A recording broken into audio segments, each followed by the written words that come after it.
Hello and thank you for joining for tonight's stories. I hope you enjoy. It was water, no wincing, no savoring, just a steady pour down her throat while she stared at nothing.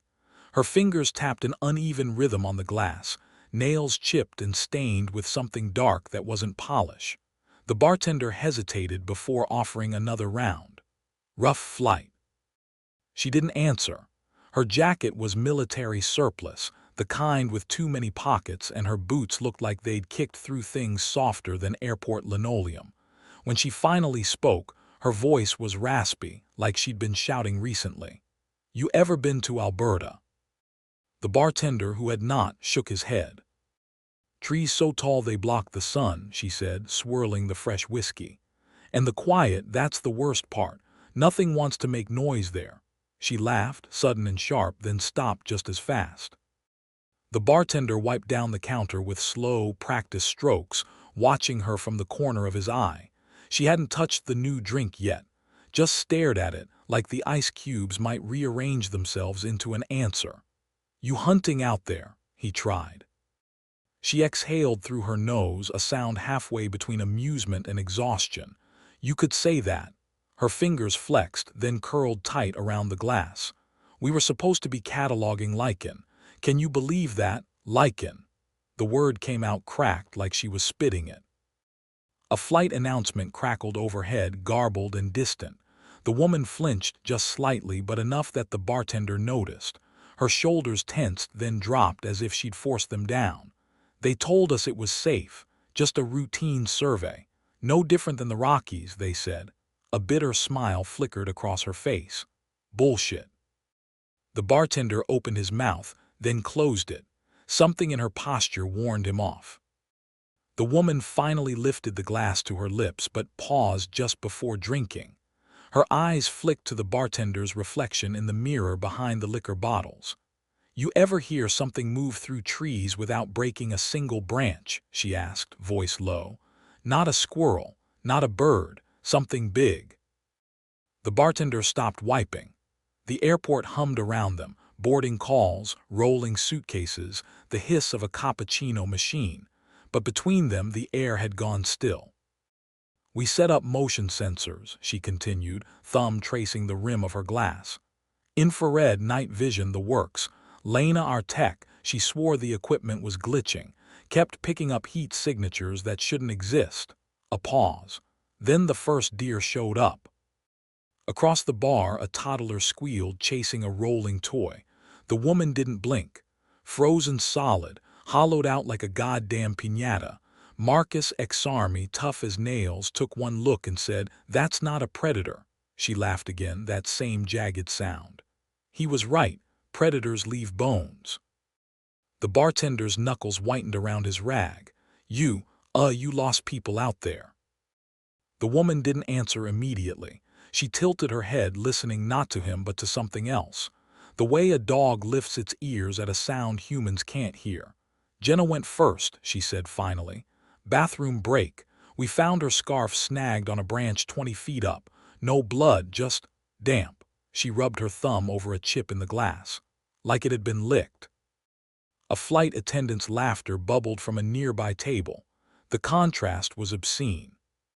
"Kyle ran," the woman continued. "Smart kid, fast too, didn't matter." She mimed a sprinting motion with 2 fingers, then abruptly slammed them down onto the bar. Crunch asterisk, like stepping on a honeycomb. The bartender opened his mouth, then shut it again when he saw her expression. Not grief, not fear, but something colder. The kind of resignation that settles into bones after too many sleepless nights spent listening for things outside the tent. The woman drummed her fingers once against the glass before pushing it away untouched. "Marcus made us leave him," she said, staring past the bartender's shoulder as if reading from a script only she could see. "Stood there with his rifle and that stupid fucking grin like he was waiting for a bus. Last thing he said was, 'Run, don't look back.'" Her voice flattened on the last words, sanded down to nothing. "We looked back." Outside, a baggage cart rattled by, its wheels squealing. The woman's shoulders jerked at the sound, her hand twitching toward a pocket before she caught herself. The bartender pretended not to notice the way her breath hitched. Naomi kept saying it was just stress, sleep deprivation, carbon monoxide, whatever, right up until we hit the clearing. The woman's lips thinned. Hella was waiting, blade spinning. We were 30 feet out when she froze, just stopped dead. A muscle flexed in the woman's jaw. I yanked her arm so hard I thought I'd dislocated it. She wouldn't stop staring at the tree line. The woman's fingers dug into the bar's edge, her knuckles white as exposed bone. Naomi kept whispering, she said, voice dropping to a rasp. It's waving at us. The bartender blinked. Waving. A shudder ran through her, violent enough to rattle the abandoned glass. Not like a person, like something that learned waving from a textbook, all wrong angles. She mimed it, a jerky, sideways motion that made the bartender's stomach twist. 6 fingers too long, and the smile. Behind them, a child dropped a plastic cup. The clatter sent the woman's hand flying to her jacket pocket, halfway to pulling something out before she froze. The bartender caught a glimpse of black metal before she shoved it back down. They debriefed us in a white room, she continued, staring at the smudged imprint her fingers left on the polished wood. Suits with no names. Took everything, phones, Lena's drone footage, even my fucking socks. Her laugh was a dry crack. Acted like we'd hallucinated it, like Blackwood was just another patch of trees. The bartender swallowed hard, his fingers tightening around the rag until the tendons stood out like cables. So what? They just covered it up. The woman's lips peeled back in a smile that didn't touch her eyes. Oh, they tried. She reached into her jacket slowly, telegraphing the movement, and pulled out a crumpled photograph. The edges were singed, the image blurred, but the shape in the background was unmistakable. A spindled silhouette, half hidden by trees, its arms raised in that same grotesque parody of a wave. The bartender recoiled. Jesus Christ. Naomi kept copies, the woman said, tucking the photo away. Stashed them in library books, mailed them to P.O. boxes under fake names. Smart. Her voice hitched. Was smart. The woman's fingers trembled slightly as she smoothed the crumpled photo against the bar top. The bartender noticed how her nails, still stained with that unidentifiable darkness, dug little crescent moons into the laminate. You still think I'm crazy? She asked, voice barely above a whisper. Behind them, the airport's ambient noise continued, a dull roar of humanity that suddenly felt fragile. The bartender opened his mouth, but before he could speak, the woman's head snapped toward the terminal windows. Her pupils dilated, black swallowing blue as she tracked something moving outside. A baggage handler pushed a cart. That was all. Yet her breathing turned shallow, uneven. They called me last week, she said abruptly, sliding off the stool. Her boots hit the floor with a thud that seemed too loud. Some kid at a gas station outside Edmonton swore he saw something tall moving between the pumps after closing. No cameras caught it, just static. She barked a laugh, but it sounded more like a gasp. Guess static's easier to explain than that. She jabbed a finger at her jacket pocket where the photo rested. The bartender hesitated, then leaned in. You said Naomi was smart. What happened to her? The woman's fingers twitched toward her pocket again, brushing the hidden photo like a talisman. 3 weeks after we got back, she said, voice dropping to something raw, I woke up to 17 missed calls from her landlord. Her apartment door was wide open, not broken, torn outward, hinges and all. She mimed the motion with her hands, fingers curling and yanking violently sideways, like something pulled it open from the inside. The bartender's rag hit the floor with a wet slap. He didn't bother picking it up. Her place was spotless, the woman continued, staring at the smeared fingerprints her whiskey glass left on the bar. No struggle, just her laptop open on the kitchen table, screen cracked down the middle. She traced the fracture pattern with her fingertip. Last search history was for one-way flights to Alaska. She'd booked 1-2, departure time, a mirthless smile. 3:07 a.m. A boarding announcement blared overhead, final call for Denver, but neither of them flinched this time. The woman tilted her head, listening to something beyond the terminal noise. You know what the suit said when I reported her missing? Dr. Finch has a history of erratic behavior. Her voice twisted into a pitch-perfect imitation of some faceless bureaucrat. We recommend psychiatric evaluation.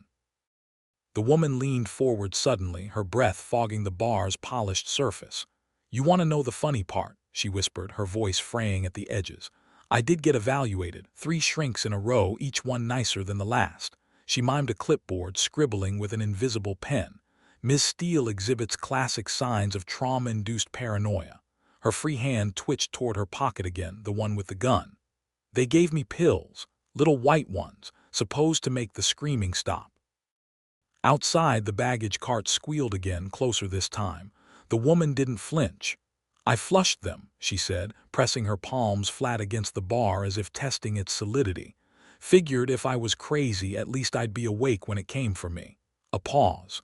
The bartender realized he was holding his breath. Then the dream started. A family walked past, dragging wheeled suitcases, their laughter bright and oblivious. The woman waited until they were out of earshot before continuing. Same one every night, she said, picking at a splinter in the bar's wood. I'm back in Blackwood, but the trees are wrong, too tall, too thin, like they've been stretched. And there's this sound, her fingers stilled, like wet rope being pulled through a pipe. The bartender's throat clicked when he swallowed. He stopped, reconsidered. You ever think maybe it was just stress, group hysteria, or... The woman's fingers froze mid-motion. For a second, the bartender thought she might laugh. Instead, she leaned in so close he could smell the pine resin still clinging to her jacket, a scent that didn't belong in any airport. You ever seen 6 people hallucinate the same teeth marks? She whispered. Her hand dipped into another pocket, pulling out a Ziploc bag with a stained piece of fabric inside. She slapped it onto the bar. The fabric was khaki, part of a sleeve maybe, and punctured by 4 parallel slashes, each longer than a human finger. The edges were frayed, but the cuts themselves were clean, as if made by something infinitely sharp. That's from Marcus's jacket, she said. Found it snagged on a branch 2 miles from where she trailed off, tapping the glassine surface of the bag. Notice anything funny? The bartender squinted. At first, nothing, then there. Along the inner edges of the cuts, the fabric wasn't just torn, it was singed, the threads fused together in tiny, hardened beads. That's not possible, she snorted. Tell that to the lab tech who quit after analyzing it. Said the fibers showed exposure to temperatures over 600 degrees Celsius for 0.3 seconds, like someone took a blowtorch to it, but her fingers sketched a quick, jagged motion. Precision cuts, no scorch marks outside the wounds. She leaned back, watching him process it. Still think we imagined it? The bartender stared at the fabric, his Adam's apple bobbing as if trying to dislodge a bone. He reached out, hesitated, then drew his hand back like the bag might bite. So what's your plan? He asked, voice cracking on the last word. The woman, Warren, he realized belatedly, she'd given her name weeks ago and he'd forgotten, smiled. It was the kind of smile you see on a soldier lighting the fuse to a bridge they never planned to cross. Same as Naomi's, she said, tapping her pocket again. The gun made a dull thunk against the bar. North, as far as fucking possible. A boarding gate chimed. The bartender jumped. Warren didn't. Her fingers had gone still, resting on the bagged fabric like it was a holy relic. Problem is, she murmured, nowhere's far enough. She tilted her head, listening to something beyond the terminal's hum. You ever notice how quiet airports get at night? The bartender opened his mouth to protest, to offer another drink, anything, when the power flickered. Just once. A blink can miss its stutter in the fluorescence overhead. Warren was on her feet before the lights steadied, her chair screeching back. Her hand was inside her jacket, gripping whatever waited there. The bartender opened his mouth, maybe to call security, maybe to beg her to sit back down, but Warren wasn't looking at him anymore. Her gaze was locked on the terminal's glass doors, where the last of the evening sunlight bled orange across the tarmac. The baggage cart sat abandoned near the curb, its driver nowhere in sight. "Did you hear that?" Warren whispered. Her fingers tightened around the grip of her gun, still hidden in her jacket. The bartender shook his head. There was nothing, just the distant hum of idling engines, the muffled chatter of disembarking passengers. Then softly, a sound like branches scraping against metal. Warren moved before the bartender could react. She vaulted over the bar, knocking over a tower of glassware with a crash that sent patrons scattering. "Get down," she snarled, yanking him to the floor just as the ceiling vent above them shuddered. Something thumped inside the duct, a heavy, irregular weight shifting closer. The bartender's pulse roared in his ears. What the hell? The vent above them groaned under the sudden weight. Warren's grip on the bartender's collar was iron-tight, her breath hot against his ear. "Don't move." The words came out in a hiss, more animal than human. A drop of something dark and viscous splattered onto the counter where Warren's whiskey glass had stood moments before. It sizzled faintly, eating into the laminate like acid. The bartender made a choked noise, half protest, half prayer, but Warren clamped a hand over his mouth, her eyes never leaving the ceiling. The vent rattled again, then fell still. Silence. Then tap. The sound wasn't from the vent. It came from the service door behind the bar, 3 precise knocks, the kind a polite stranger might use before entering. Warren's grip on the bartender tightened. Her other hand drew the gun from her jacket in one fluid motion.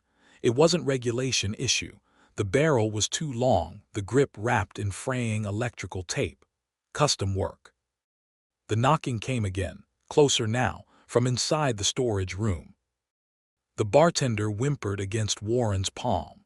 She ignored him, her eyes locked on the door's handle as it began to jiggle, not the frantic rattle of someone trying to force it, but the deliberate testing of something learning how hinges worked. A phone rang at the other end of the bar. The sudden trill made them both flinch. The jiggling stopped. Warren's breath hitched as the phone kept ringing, somewhere behind them, forgotten by its owner, shrill and insistent. The bartender's pulse hammered against her palm, his skin clammy with sweat. The door handle had gone still, but she knew better than to relax. She'd seen this before. Blackwood had taught her. Stillness was worse than movement. Stillness meant it was listening. The phone stopped mid-ring. Dead silence followed.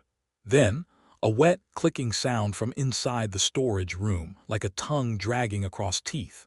Warren's grip on the gun shifted, her finger curling around the trigger. She'd loaded it with rounds she wasn't supposed to have, courtesy of a back-alley dealer who'd asked no questions after seeing the state of her hands. The bartender trembled. She could feel the question in his muscles, the animal need to run. She shook her head once, sharp. His wide eyes flicked to the door, then back to her. A new sound now, not knocking, not scratching. Something heavy being dragged across the floor. Slow, deliberate, the scrape of metal on tile. The dragging sound stopped just beyond the door. Warren's finger hovered over the trigger, her pulse steady despite the bartender's ragged breathing against her palm. Then silence. Too long. The kind of silence that prickled the skin between her shoulder blades. A floor tile creaked inside the storage room. Warren exhaled through her nose and mouthed count of 3 to the bartender. His pupils dilated, but he gave a microscopic nod. She held up one finger. 2. On 3, she shoved him sideways into a stack of liquor crates and spun toward the door, gun raised.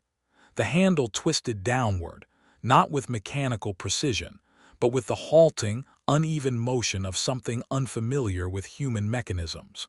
The door cracked open. The door creaked wider inch by inch, revealing nothing but darkness inside the storage room. Warren's finger hovered over the trigger, her breath shallow. Then the scent hit her, wet earth and something metallic like old blood left in a rusted bucket. The smell of Blackwood. A shape shifted in the shadows. Too tall for the low ceiling, it hunched at an impossible angle, its outline warping like heat haze. The bartender made a sound, a whimper trapped behind his teeth, but Warren didn't dare glance away. The thing in the doorway tilted its head, the movement jagged, wrong, as if its neck had extra joints. It stepped forward. Light from the bar's neon sign caught the edge of its silhouette, long fingers, 6 on each hand, twitching in a rhythm that wasn't quite human. Warren's pulse spiked, but her hand stayed steady. She'd practiced this moment in her dreams for weeks. The thing paused at the threshold. Its head swiveled toward the bartender, who'd curled into a fetal position behind the toppled crates. Warren saw its mouth open, too wide, unhinging like a snake's, and for a heartbeat she thought it would speak. Instead, a wet clicking sound vibrated from its throat, the noise echoing strangely in the empty bar. Warren fired. The gunshot cracked through the bar like a snapped bone. Neon light flashed off the thing's elongated torso as it staggered back, not from pain, she realized with a cold certainty, but from surprise. The bullet hole in its chest didn't bleed. It steamed, tendrils of smoke curling upward from the wound like a snuffed candle. The bartender screamed. Warren didn't turn. Her second shot took the thing in the throat, same result.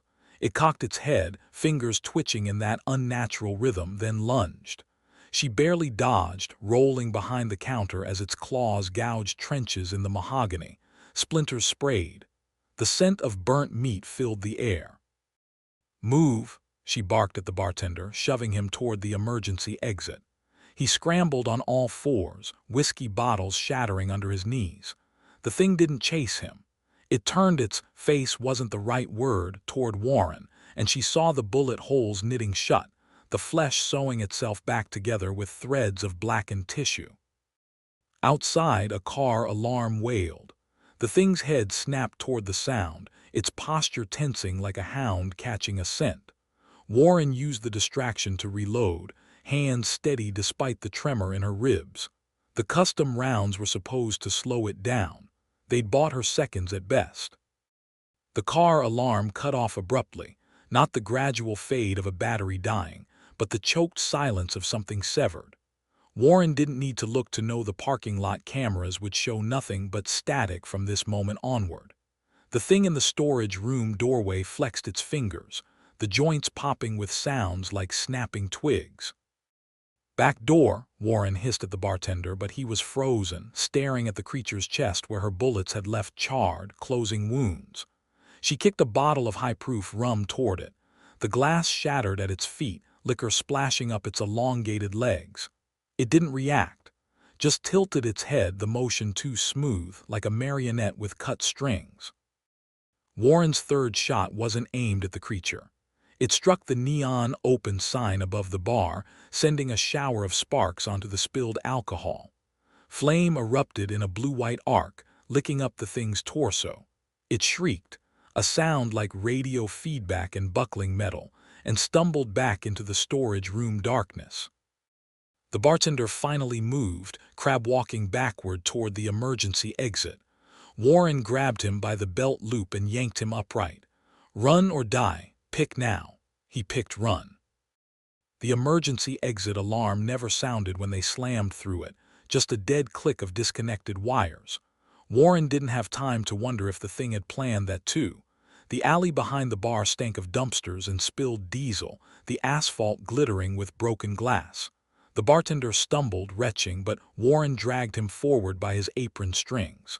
"Keep moving," she snapped. "It hates fire, but that won't hold it long." Behind them, the bar's windows exploded outward in a shower of glass and flame. Something howled from inside. Not pain, Warren knew, but rage.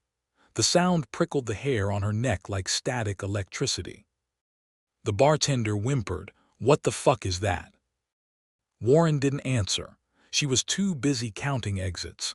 The alley dead-ended left, opened onto the tarmac right, too exposed. Her eyes caught on a service door across the way, maintenance access probably. Locked, but the keypad looked old. She lunged for it, yanking the bartender along. The bartender's shoes skidded on grease-slick concrete as Warren hauled him toward the service door. Behind them, the bar's roof collapsed inward with a groan of buckling metal, sending a pillar of flame licking into the night sky. The heat stung Warren's neck like sunburn. Code, she barked, shoving him at the keypad. His fingers shook too badly to press the buttons. She swore, elbow-checking him aside, and punched in the first sequence that came to mind, Naomi's birthday. The light stayed red. A sound like cracking ice echoed from the burning bar. Warren didn't turn. She jammed her thumb against the keypad's emergency override, popping the cover off with a screech of protesting plastic. Wires glinted inside. "Please," the bartender whispered. "Please, please, please." Warren's fingers closed around two exposed wires inside the keypad. The bartender made a strangled noise, half warning, half prayer, as she twisted them together. Sparks bit her knuckles. The door hissed open just as the sound of splintering wood tore through the alley behind them. She didn't look back. The service corridor beyond was narrow, lit by flickering fluorescence that stuttered with the same arrhythmia as her pulse. Storage lockers lined the walls, their metal doors dented as if something heavy had thrown itself against them repeatedly. The bartender gagged at the smell, copper and ammonia, with an undertone of something sweetly rotten. Warren dragged him past a mop bucket full of pink-tinged water. "Breathe through your mouth," she muttered. His only response was a whimper. A crash echoed from the alley, closer this time. The fluorescence dimmed, then brightened unnaturally, casting their shadows long and jagged against the cinderblock walls. Warren's grip on the gun tightened. She'd seen this before in Blackwood, the way electricity bent around it, like light fleeing a black hole. The fluorescent lights pulsed again, slower this time, like a dying heartbeat. Warren shoved the bartender forward, her boots skidding on the damp concrete. "Move faster," she hissed. His breath came in ragged gasps, but he lurched ahead, clutching his stomach like he might vomit. A sound like dry branches snapping echoed from the alley behind them. Too close. Warren risked a glance back, just in time to see the service door shudder in its frame, the metal bending inward as if pressed by an immense weight. The hinges screamed. The bartender whimpered. Warren grabbed his wrist and yanked him around a corner where the corridor branched left. A sign above read "Airfield Maintenance Authorized Personnel Only" in peeling letters. The door at the end was heavy steel, its keypad newer than the last. Warren's stomach dropped. No time to hotwire this one. "Hide," she ordered, shoving the bartender toward a supply closet. He stumbled in, eyes wild. Warren didn't follow. She pressed the gun into his shaking hands. His fingers closed around it instinctively, though his grip was all wrong. 6 rounds left. Shoot for the chest if it finds you. His mouth opened to protest, to beg, but she was already slamming the closet door. Warren turned just as the service door exploded inward, hinges shearing off with a metallic scream. The thing crouched in the doorway, its silhouette warping under the stuttering fluorescence, too tall, too thin, limbs bending at angles that made her vision swim. Flame licked at its torso where the bar's fire had caught, but the burns were already sealing over in ribbons of blackened flesh. It stepped forward. The concrete beneath its feet crackled, as if freezing instantly under its touch. Warren backed toward the maintenance door, fingers scrabbling at her belt for the backup she knew wouldn't be enough. A folding knife, its blade etched with symbols she'd copied from Naomi's field notes. The thing's head tilted. Its mouth, if it could be called that, parted, and the sound that emerged wasn't a growl or a hiss, but something horribly close to language. Guttural, wet syllables that vibrated in Warren's molars. She didn't understand, didn't want to. Behind her, the maintenance door's keypad beeped. The keypad's beep cut through the corridor like a gunshot. Warren didn't turn, couldn't, but she felt the thing's attention snap toward the sound. Its elongated fingers twitched in that unnatural rhythm, claws scraping concrete with a noise like glass on bone. The fluorescence above them pulsed erratically, casting its shadow in stuttering fragments against the walls, a stop-motion nightmare. A voice crackled from the maintenance door's intercom. "ID check, static. Repeat, ID check required for." The thing moved. Not the lurching gait from the bar, but a liquid rush of limbs, its torso twisting like a wrung towel. Warren's knife was in her hand before she'd fully registered the motion, its etched blade catching the sickly light. She braced, expecting impact, but the creature veered left at the last second, slamming into the wall beside the door. Its claws dug into the cinder block, anchoring itself as its head swiveled toward the intercom grill. A wet, clicking sound vibrated from its throat. The intercom responded with a burst of static, then, impossibly, a voice. Not the bored security guard from before, but something layered, wrong, like multiple people speaking through a single throat. Proceeding to terminal. The intercom's voice twisted into something unrecognizable, half-human, half-static scream, before cutting out entirely. Warren didn't wait. She lunged for the maintenance door, slamming her shoulder against the release bar just as the thing's claws raked the air where her neck had been. Cold wind hit her face as the door gave way, revealing the tarmac beyond, lit by the sickly glow of emergency lights. Something snagged her jacket. Warren twisted, driving the knife backward blindly. The blade connected with a resistance like puncturing wet leather. A hiss, not pain but annoyance, and the grip loosened enough for her to wrench free. She stumbled onto the tarmac, rolling behind a baggage cart as the door clanged shut behind her. Silence. Warren held her breath, counting seconds. 5, 10. The door didn't open. The cart's metal frame dug into her back, but she didn't move. She knew better. Blackwood had taught her, stillness was a weapon. The tarmac stretched before Warren like a black ocean, the emergency lights casting long, trembling reflections in the rain-slick asphalt. Behind her, the maintenance door stayed shut. No sound of hinges straining, no scrape of claws, just the distant wail of a departing jet, its engines swallowing the silence whole. Warren exhaled through her nose, slow, controlled, but the air tasted wrong. Not jet fuel and damp concrete, but something greener, richer. The scent of Blackwood's pines after a storm. Her fingers tightened around the knife. Not here, she told herself. Not yet. A voice crackled from the cart's radio, startling her. Repeat, all personnel evacuate Terminal B immediately. The transmission dissolved into static. Warren peered around the cart's edge. The terminal loomed 50 yards away, its glass doors reflecting the bar's fire like a dying sunset. Between her and safety, open ground, no cover. Movement flickered in the terminal's shadows. A figure, humanoid but moving wrong, jerky, learning. Warren's throat tightened. It wasn't the same creature. This one was shorter, its limbs less elongated, but the way it cocked its head at the sliding doors was unmistakable. Naomi, her brain supplied uselessly. The thing inside turned, and for a heartbeat, the emergency lights caught its face. Warren looked away before the details registered. Some things couldn't be unseen.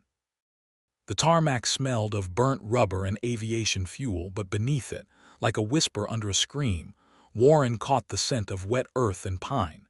She pressed herself lower behind the baggage cart, her pulse hammering against her ribs. The thing in the terminal wasn't moving toward her. Not yet. It was testing the automatic doors, its fingers splayed against the glass as if feeling for vibrations. A shiver ran down Warren's spine. She'd seen this before in Blackwood, how they learned, adapted. The creature in the bar had been raw hunger, all claws and teeth. This one was smarter, older, and it wasn't alone. The radio on the baggage cart crackled again. Evacuation order still in effect. A burst of static swallowed the rest.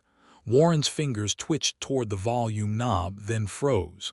The thing in the terminal had gone perfectly still, its head cocked toward the sound. Shit.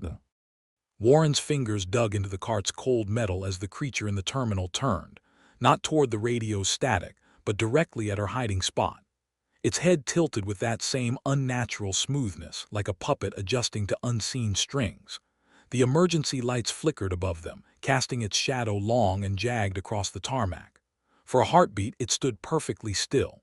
Then its mouth, too wide, unhinging at the corners, stretched into something that wasn't a smile. The radio died mid-crackle. Silence fell like a guillotine. Warren didn't breathe. She deplayed this moment out in a dozen nightmares since Blackwood, but the reality was worse. In her dreams, the creatures were fast, ravenous. This one moved with a terrible patience, its fingers tapping against the glass in a rhythm that mimicked the airport's departure chimes. Learning, adapting. A drop of sweat slid down Warren's temple. The creature's head twitched toward the motion.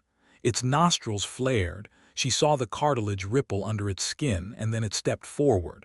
Not the lurching rush from the bar, but a slow, deliberate stride, testing its limbs, getting used to them. Warren's fingers tightened around the knife handle until the bones ached. The creature was halfway across the tarmac now, close enough that she could see the way its joints bent wrong at the knees, the way its shadow stretched 3 meters long despite its height.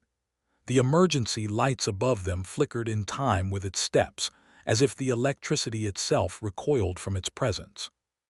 Behind her, the maintenance door groaned. Warren didn't need to turn to know the first creature had found its way through. The scent of charred meat and wet pine thickened the air. 2 of them now. She'd seen what one could do at Site 7. The terminal creature paused 10 paces away, its head tilting to study the baggage cart. Warren watched its nostrils flare again, testing the air for her fear. She willed her pulse to slow, her breath to quiet. Blackwood had taught her this too. They hunted by sound, by scent, by the electric thrum of panic in human veins. A metallic screech tore through the night as the maintenance door's hinges gave way. Warren risked a glance back, just long enough to see the first creature slither through the ruined doorway, its torso twisting like smoke to avoid the jagged edges. The burns on its chest had sealed over completely now, leaving shiny black scar tissue that pulsed with each breath. Warren exhaled through her nose, slow, deliberate, as the 2 creatures converged. The knife in her hand felt suddenly absurd, a child's toy against what she knew they could do. The terminal creature paused, its head swiveling toward its burned counterpart with a wet, clicking sound. Recognition. Communication. Warren didn't wait to find out. She moved. The baggage cart toppled with a clang as she vaulted over it, sprinting not toward the terminal but parallel to it. A feint. The creatures reacted instantly, the burned one lunging while the terminal thing darted left to cut her off, exactly as she'd hoped. Warren pivoted on her heel, ducking under the burned creature's swipe, and drove her knife upward into the soft hollow beneath its jaw. The blade sank deep, the etched symbols sizzling as black fluid bubbled around the wound. It shrieked, a sound like shearing metal, and staggered back. The terminal creature didn't hesitate. It came at her low, its fingers splaying wide, too wide, the webbing between them stretching like latex. Warren barely dodged, feeling the air part as those claws grazed her jacket. She rolled, coming up with the knife reversed in her grip, just as the burned creature recovered. Its neck wound was already knitting shut, the flesh stitching itself with threads of blackened tissue. The knife trembled in Warren's grip, not from fear but exhaustion. She'd been running too long. The creatures circled her now, their movements synchronized like predators herding prey. The terminal creature's fingers flexed, the webbing between them pulsing with a rhythm that matched Warren's ragged breathing. It was learning her tells, adapting. A drop of black fluid from the burned creature's neck wound splattered onto the tarmac. It sizzled, eating through the asphalt like acid. Warren edged back, her boots scraping concrete. The terminal creature mirrored her step, its head tilting with that same eerie precision. Behind it, the airport's departure board flickered, then died mid-scroll. The air smelled of ozone and wet pine.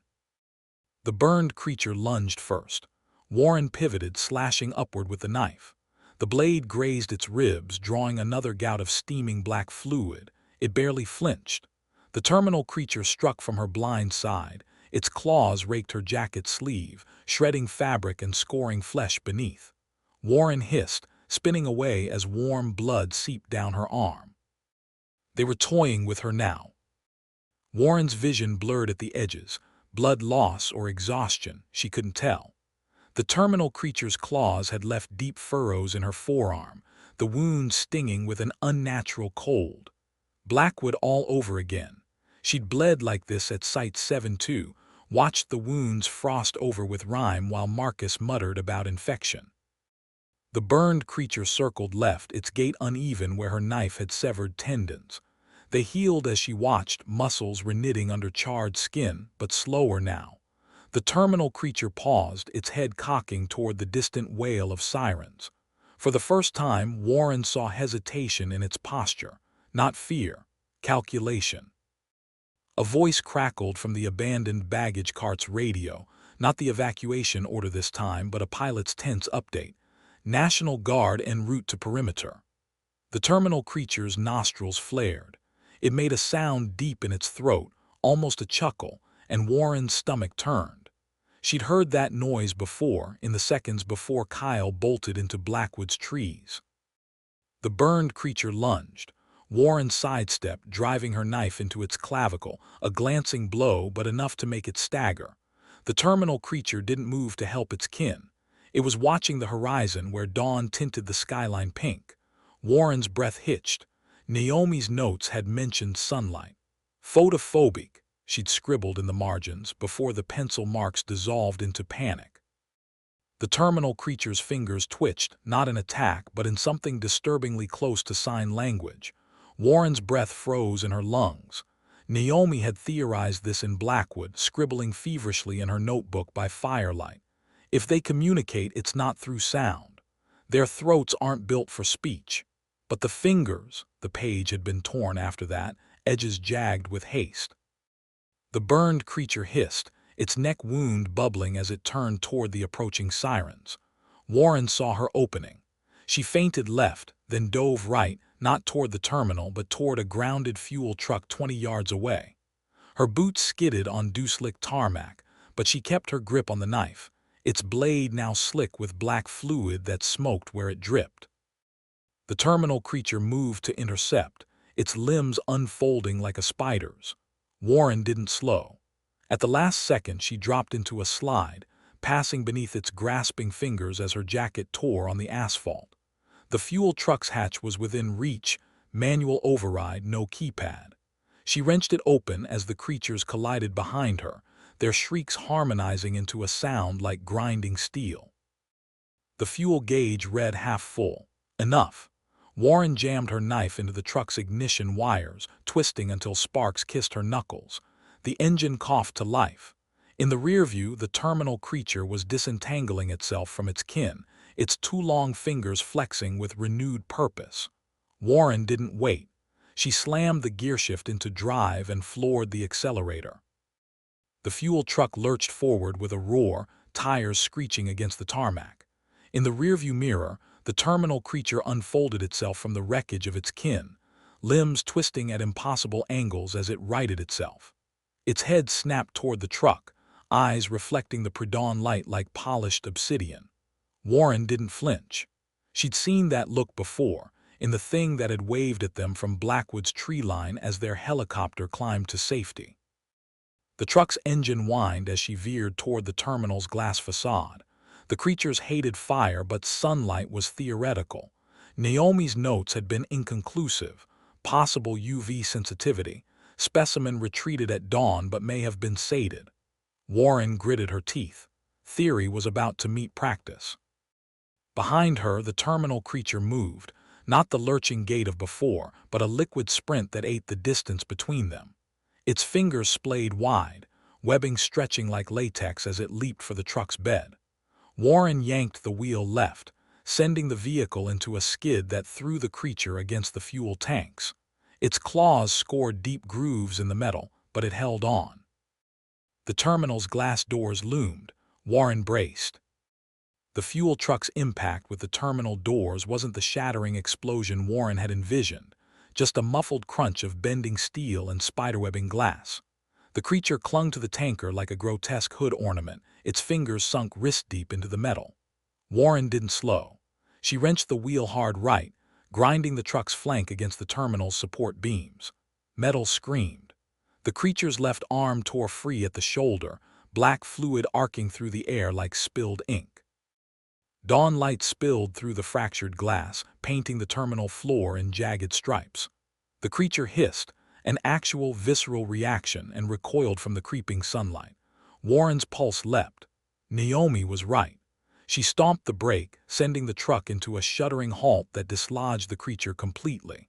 It landed in a heap, limbs folding wrong, just as the first direct beam of sunrise sliced through the terminal.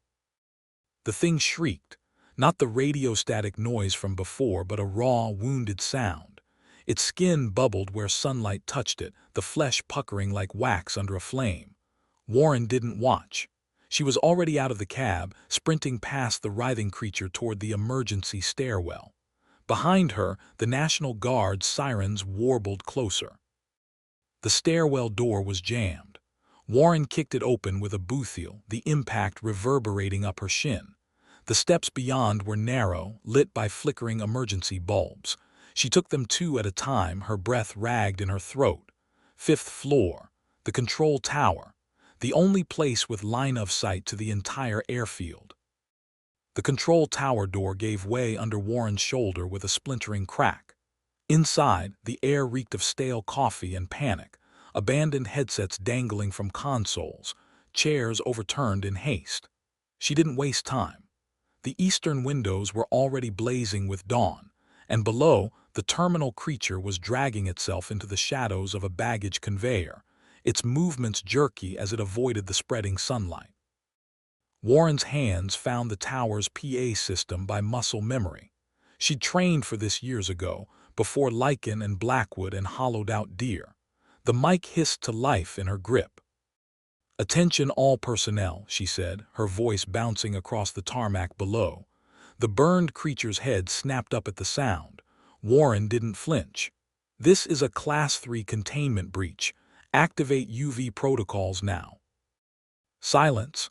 Then beautifully, impossibly, the terminal's exterior floodlights stuttered on, their bulbs flickering before blazing to life with a hum Warren felt in her teeth. Not normal lights. Medical-grade UV arrays, the kind used for decontamination. The UV lights hit the terminal creature like a physical blow. Its flesh blistered where the beams touched, splitting open in weeping fissures that exposed muscle beneath, muscle that blackened and curled like paper in a furnace. Warren watched from the tower as it twisted, its shrieks dissolving into static, then into nothing at all. The burned creature was already motionless, its body slumped halfway into sunlight, the charred remains of its torso crumbling like overcooked meat. Silence settled over the airfield, broken only by the distant wail of approaching sirens. Warren exhaled, long and slow, but the taste of Blackwood lingered in her mouth, pine needles and wet earth.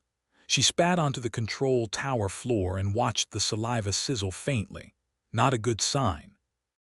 Below, the terminal's glass doors reflected the rising sun in jagged fragments. Warren's reflection stared back, pale, hollow-eyed, her jacket sleeve stiff with drying blood. The wounds beneath throbbed with a cold that had nothing to do with the morning chill. She flexed her fingers. The knife was still in her grip, its blade blackened where the creature's fluids had eaten into the metal. The radio crackled to life behind her. "Unidentified personnel in the control tower, identify yourself immediately." Warren stared at the radio, its static hiss the only sound in the control tower besides her own ragged breathing. The wounds on her arm itched, not the hot sting of normal injuries, but a crawling, subcutaneous cold. She'd felt this before in Blackwood, just before the frost crept up Marcus's veins. The radio crackled again. "Final warning." Warren lifted the mic. Her voice came out steadier than she expected. "Dr. Warren Steele, Site 7 Expedition Lead."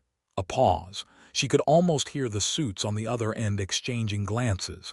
Then softer, "You're too late for containment." Silence. The UV arrays below still hummed, their light glinting off the creature's remains. What was left of them, anyway, blackened husks curled like dead spiders, limbs frozen mid-contortion. Warren's grip tightened on the knife. She'd seen bodies decay in Blackwood. These wouldn't. The UV arrays hummed their last, the bulbs popping one by one in a shower of sparks that rained onto the tarmac below. Warren watched from the tower as the National Guard vehicles swarmed the airfield perimeter. Black SUVs with tinted windows, their occupants faceless behind respirators. Standard protocol for a Class 3. She almost laughed. They had no idea. Her arm throbbed. Warren peeled back the torn sleeve, revealing the wounds beneath, 3 parallel gashes, the edges already tinged blue with frost. The veins around them pulsed black under her skin. Fast, she thought, faster than Marcus, faster than Naomi. Blackwood had been patient. This new strain was. The tower door burst open behind her. Warren didn't turn. Boots clattered on metal steps, rifles cocked. A voice barked orders, on your knees, hands where we can see them. But the words blurred into static as the cold crept up her bicep. Her fingers spasmed around the knife. It clattered to the floor, the sound impossibly loud. Warren exhaled. Her breath misted in the air, though the control tower was stifling. The soldiers hesitated. She saw it in their stances, the way their rifles wavered when they noticed her eyes. The whites were gone, swallowed by pupils that dilated unnaturally like a cat's in the dark. The soldiers' rifles trembled, not from fear of her, Warren realized, but from the cold. Frost spiderwebbed across their visors, their breath pluming thick in air that shouldn't have been freezing. One of them staggered back, his boot slipping on ice that hadn't been there a second ago. Warren's pulse thundered in her ears, but not from panic. The cold inside her veins was singing. She looked down. The knife lay at her feet, its etched symbols glowing faintly blue under a rime of frost. Naomi's notes flashed in her mind. The symbols aren't wards, they're invitations. Too late now. The lead soldier's radio erupted in static. Fall back, I repeat, fall back. The transmission cut off as the tower windows shattered inward, not from impact, but from the sheer force of the temperature drop. Glass hung suspended in the air for a heartbeat, each shard glinting with reflected UV light before clattering to the floor. Warren's vision tunneled. The soldiers were shouting, but their voices warped, stretched thin like tape. She saw their mouths moving, saw the panic in their eyes as their rifles frosted over, but all she heard was the wind, Blackwood's wind, howling through pines that shouldn't be there. The scent of wet earth flooded her nostrils. Warren's knees hit the control tower floor as the transformation ripped through her. Not pain, but a terrible unfolding, like ice cracking underfoot to reveal dark water beneath. Her veins pulsed black under translucent skin, branching like winter trees. The soldiers' screams were distant things, muffled by the wind that wasn't wind, the howling of a forest that hadn't existed here for centuries. One soldier raised his rifle, too slow. Warren's hand shot out, fingers elongating as they closed around the barrel. Frost spiderwebbed across the metal before it shattered like glass. The soldier stumbled back, his gloves steaming where her fingertips had brushed his wrist. "Run," Warren tried to say, but her voice came out wrong, layered, echoing with Naomi's cadence and Marcus's gravel tone beneath her own. The soldiers didn't need telling. They fled, their boots slipping on ice that spread faster than they could outrun it. Alone in the tower, Warren clutched her chest as something shifted behind her ribs. Not a heartbeat anymore, a deeper pulse, slow and tidal. The knife at her feet glowed brighter, its etched symbols burning blue against the frost. She remembered Naomi pressing it into her hands at Site 7, her lips moving silently around words Warren hadn't understood. Invitations, not wards. The UV arrays flickered back to life outside the tower, their hum deepening into a resonance that vibrated through Warren's bones. She didn't flinch. The light no longer burned, it itched, like sunlight on skin after too long underground. Her reflection in the shattered window glass was grotesque now, veins black as ink, pupils swallowing the amber of her irises whole. The frost spreading from her fingertips didn't melt. It grew, fractal patterns spiraling across the control panel like lichen on Blackwood's trees. Naomi's knife pulsed at her feet. Warren reached for it, her fingers brushing the hilt, and the world split. Memories that weren't hers flooded in. Marcus kneeling in the snow, his hunting knife carving symbols into his own forearm as he whispered Cree prayers. Naomi pressing her palm to a tree stump slick with something that wasn't sap, her voice steady as she recited words that twisted in the air. Warren gasped.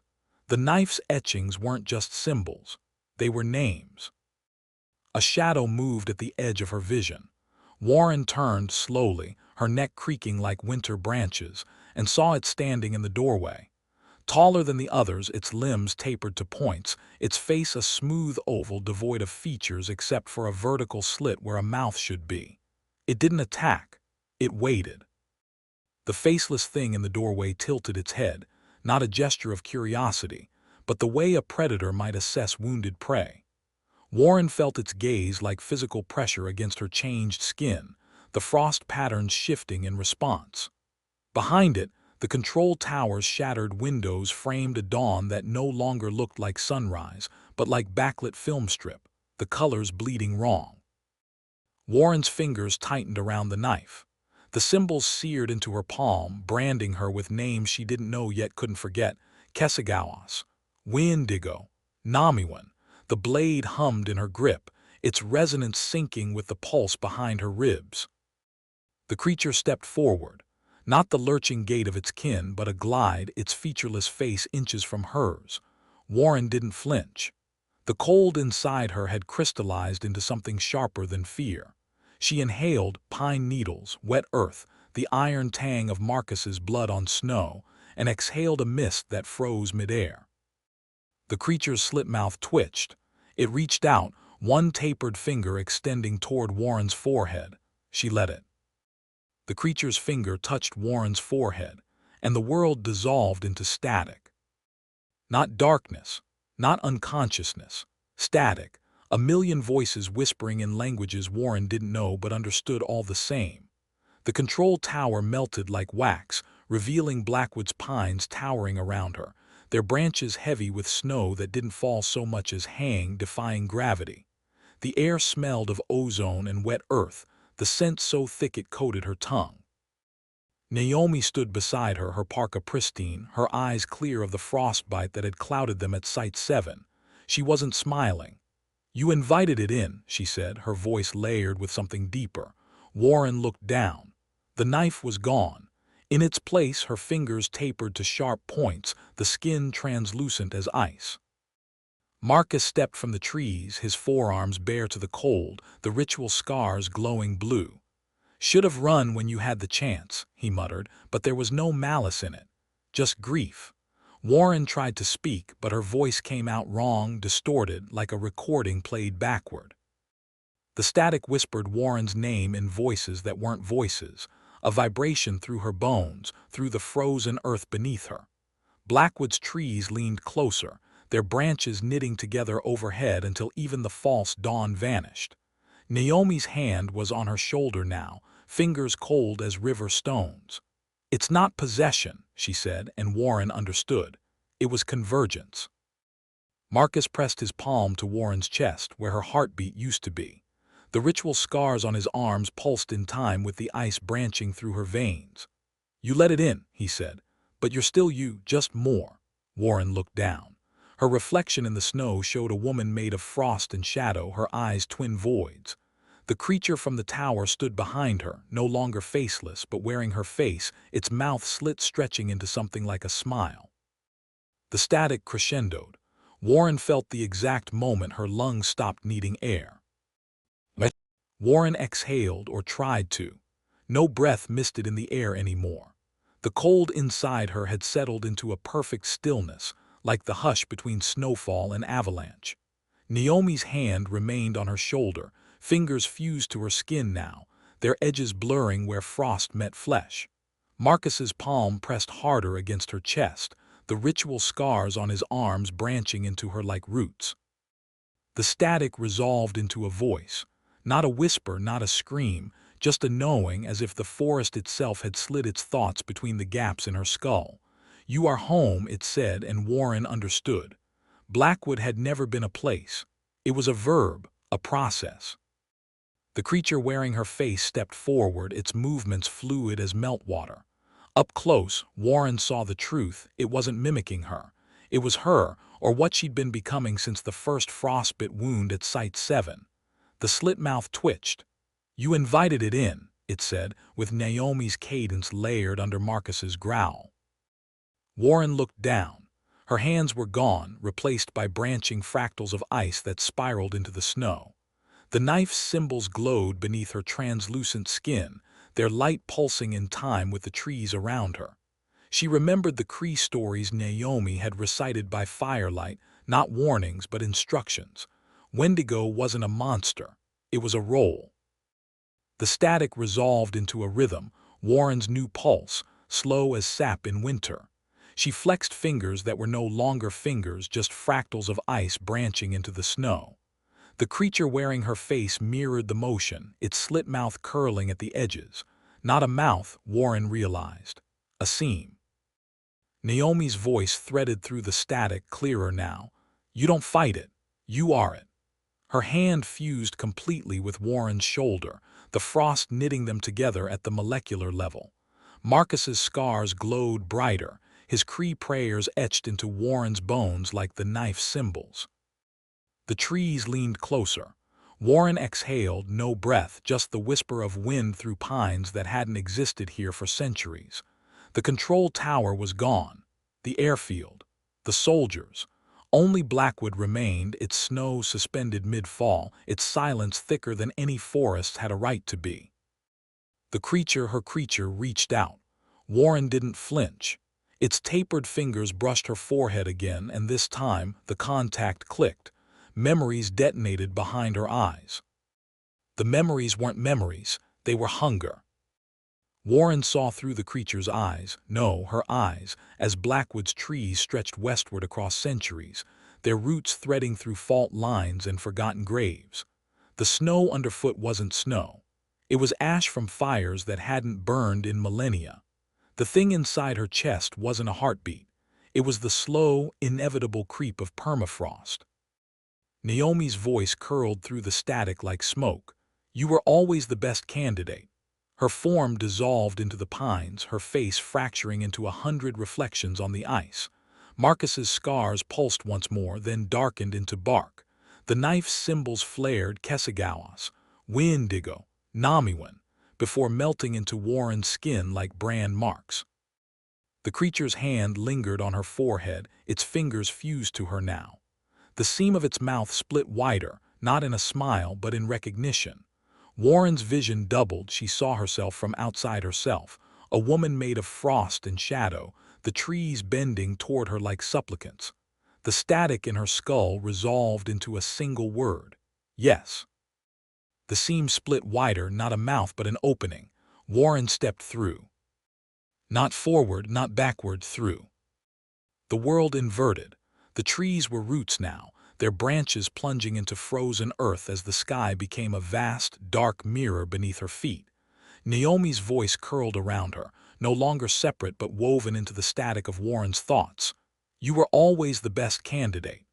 The words weren't praise. They were an alignment, like a key turning in a lock Warren hadn't known she carried. The creature herself remained at the threshold, its fingers still extended where they'd fused with her skin. Its face rippled, features dissolving until only the seam remained, stretching wide enough to swallow the false dawn whole. Warren didn't hesitate. She reached back, her frost branch fingers interlacing with its own, and pulled. The seam swallowed them both. Warren didn't fall. She unfolded, a fractal expansion of ice and memory, her consciousness stretching across the inverted forest like a web of frost. The roots above her pulsed with stolen warmth, their veins threaded with the last heartbeats of everything Blackwood had ever consumed. Marcus's scars glowed among them, his Cree prayers now etched into the bark like epitaphs.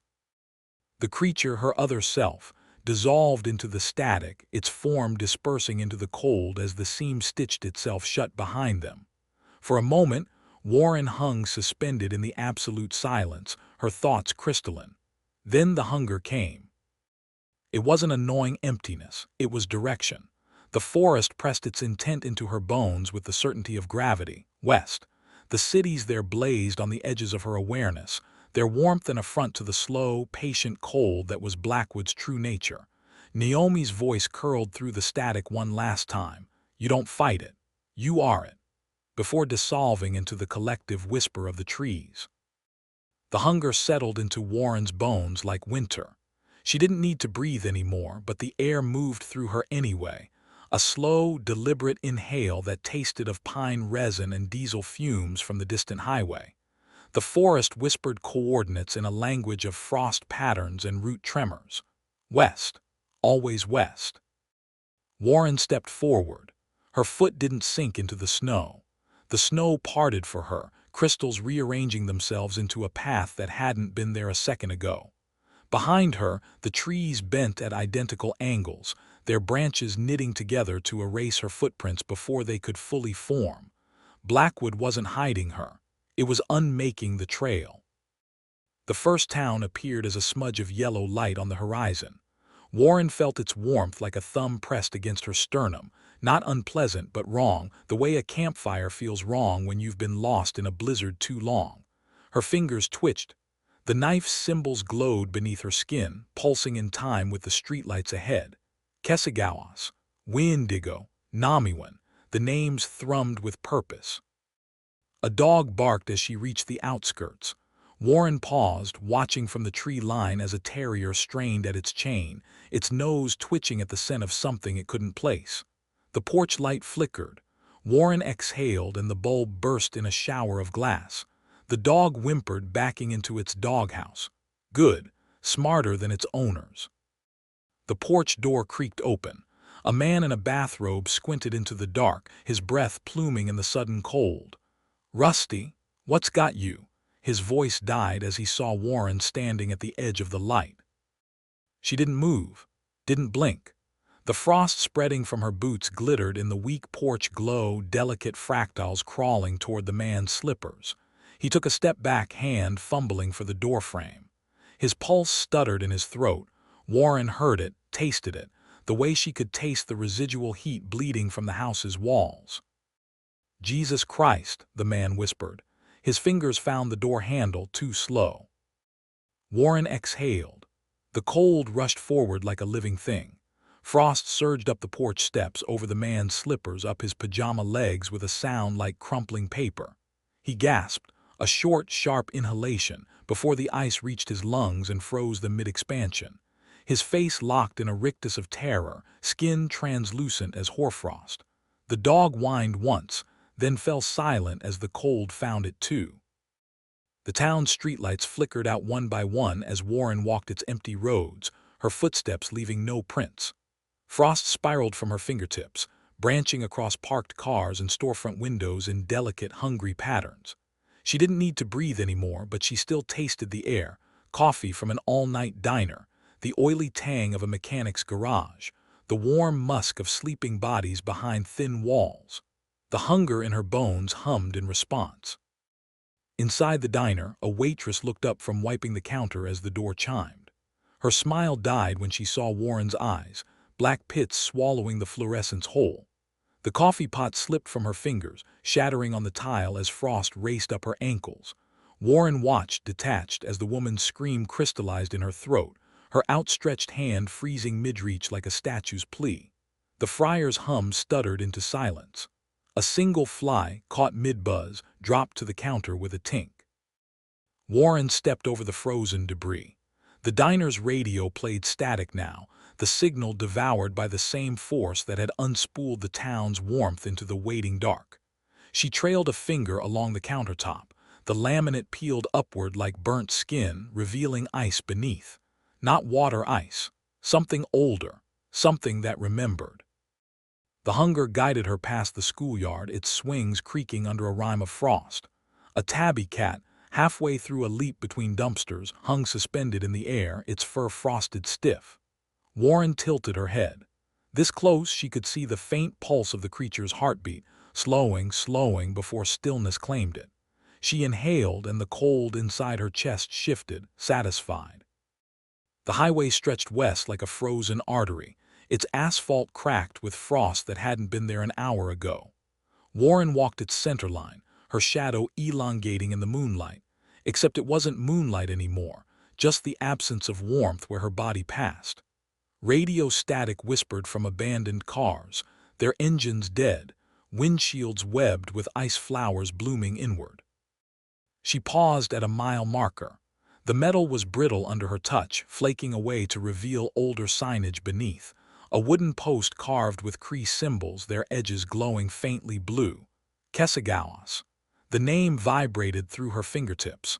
The forest was patient. It had always been here beneath the concrete, waiting to reclaim what was taken.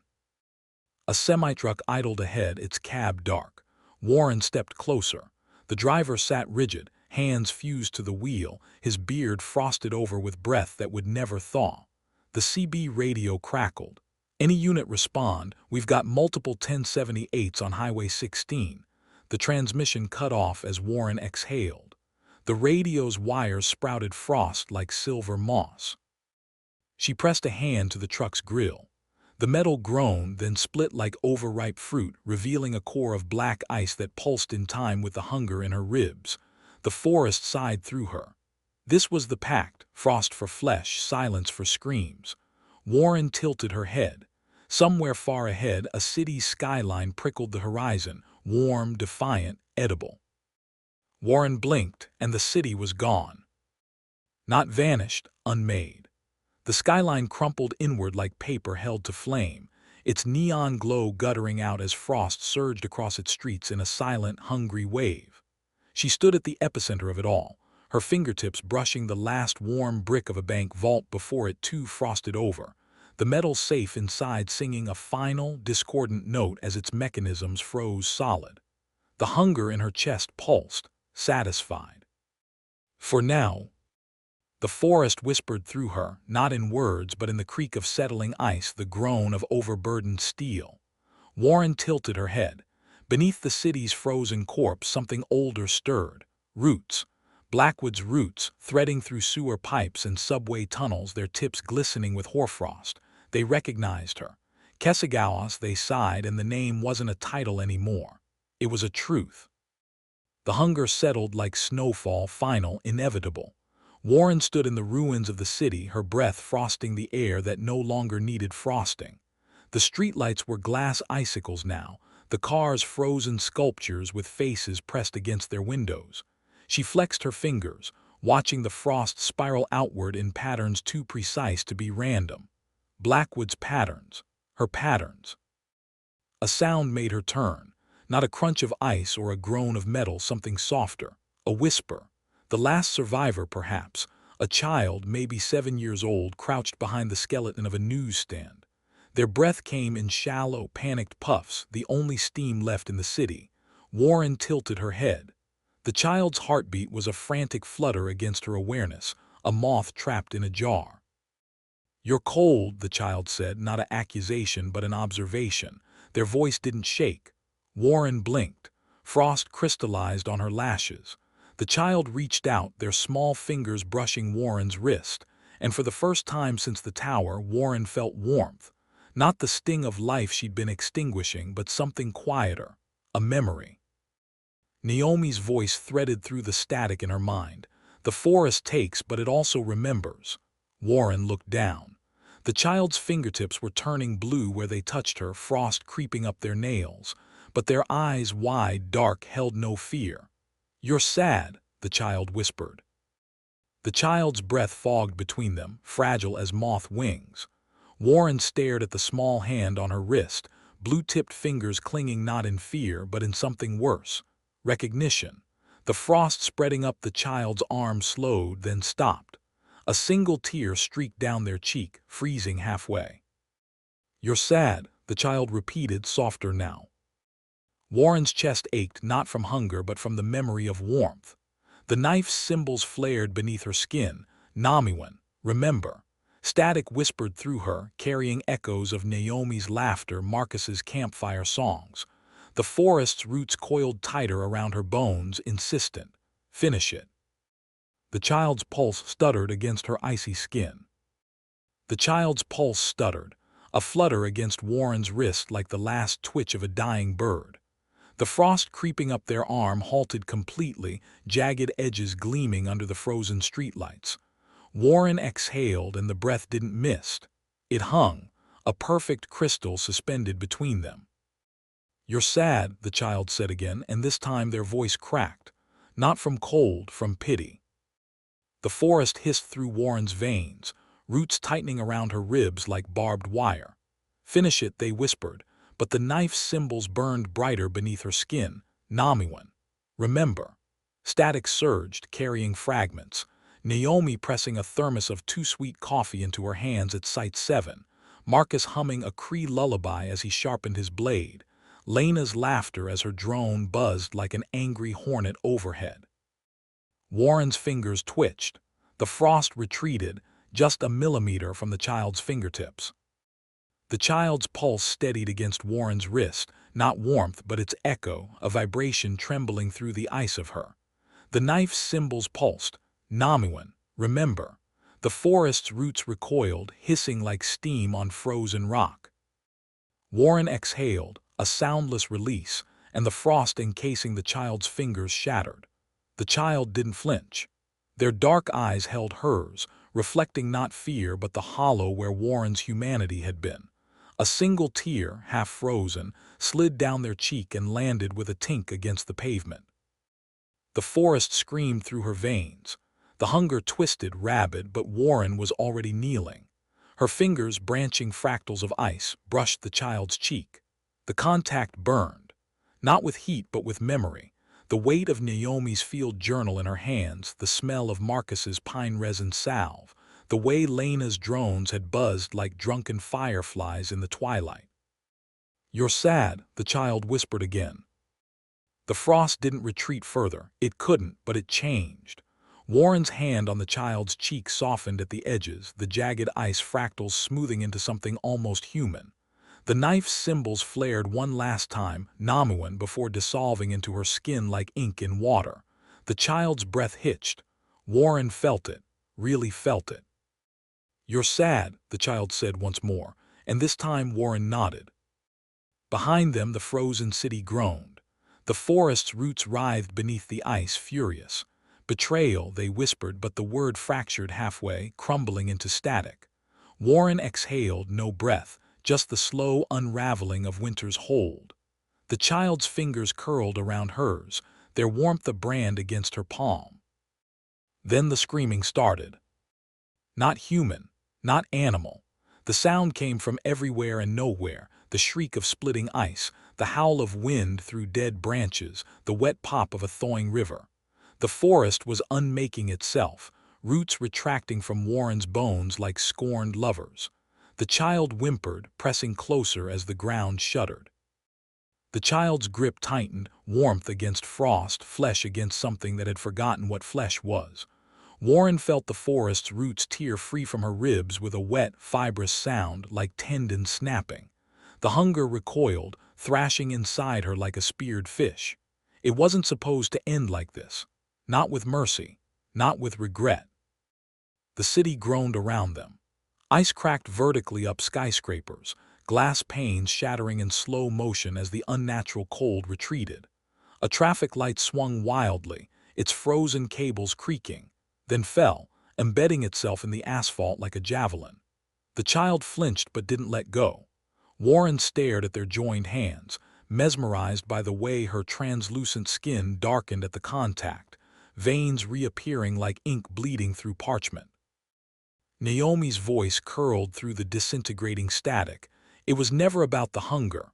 Warren understood now. Blackwood hadn't wanted a vessel, it wanted witness. The knife's symbols, Namiwan, hadn't been a warning, they were an option.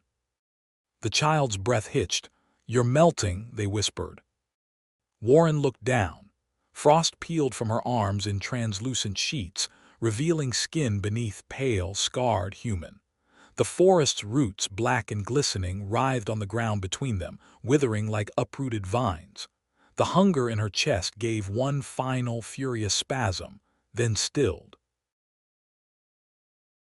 The hunger in the pines. The axe head was stuck, again. Crouched in the snow, Dean wiggled the blade with both hands. his breath fogging in the bitter air. The old spruce had frozen solid overnight, and now his third attempt at splitting kindling had ended with the axe lodged deep in the gnarled wood. Behind him, the cabin's porch light buzzed faintly, casting long shadows across the clearing. Need a hand or just moral support? Dean glanced up. Priya leaned against the doorframe, arms crossed, grinning. Her nose was pink from the cold, curls escaping her wool hat. Dean snorted, flexing his stiff fingers. Moral support's useless when your fingers are about to snap off. Priya sauntered over, boots crunching snow, and planted a foot on the log. With a sharp jerk, she wrenched the axe free, wood splitting with a satisfying crack. "Maybe you're just weak," she said, tossing it back to him. Yeah. Dean caught it, rubbing his palms together. The silence of the woods pressed in around them, unnervingly absolute. No birds, no rustling, just the occasional creak of branches under their icy weight. Priya tilted her head. "You hear that?" Dean froze, axe halfway to another swing. "Hear what?" The wind shifted, just a whisper through the pines, but beneath it something else. A wet, clicking noise like bone tapping bone. Priya's grin faltered. Her breath clouded sharply as she turned toward the tree line. Then nothing. "Probably just the ice," Dean muttered, but his grip tightened on the axe handle. Priya didn't move. Her eyes stayed locked on the trees, unblinking. "Ice doesn't click," she whispered.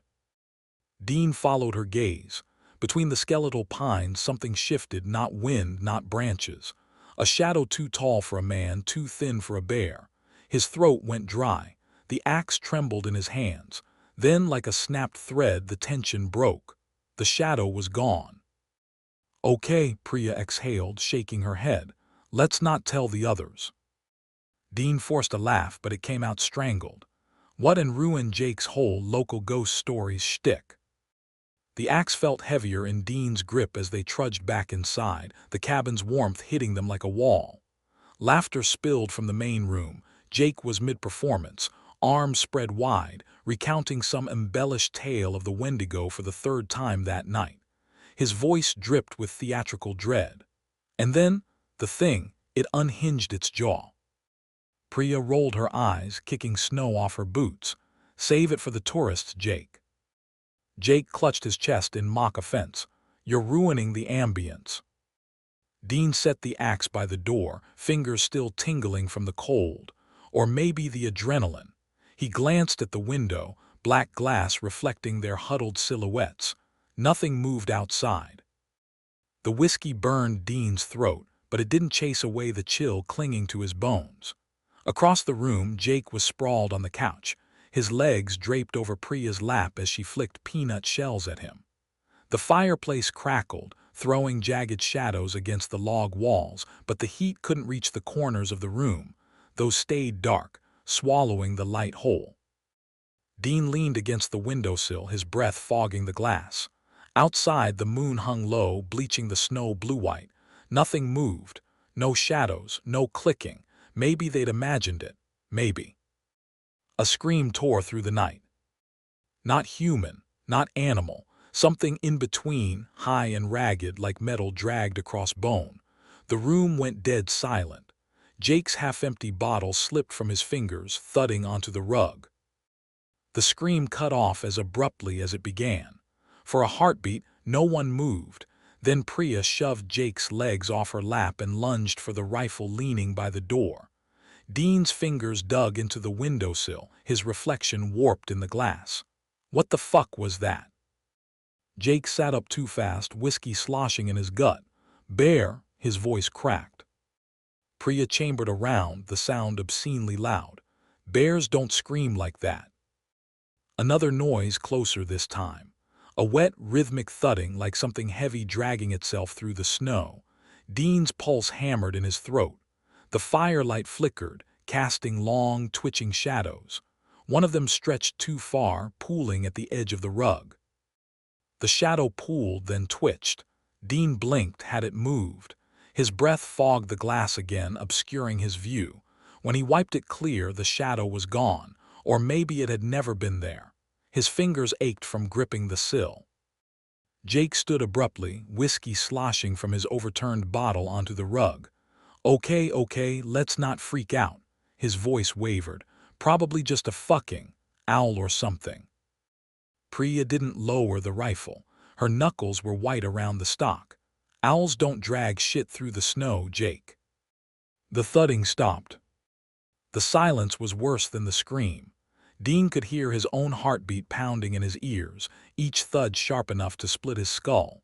The fire popped, sending a spark skittering across the hearth. No one moved. Priya's rifle barrel didn't waver, aimed steady at the door. Jake's fingers twitched toward the whiskey bottle like it might save him. Then scratching. Not at the door, above them.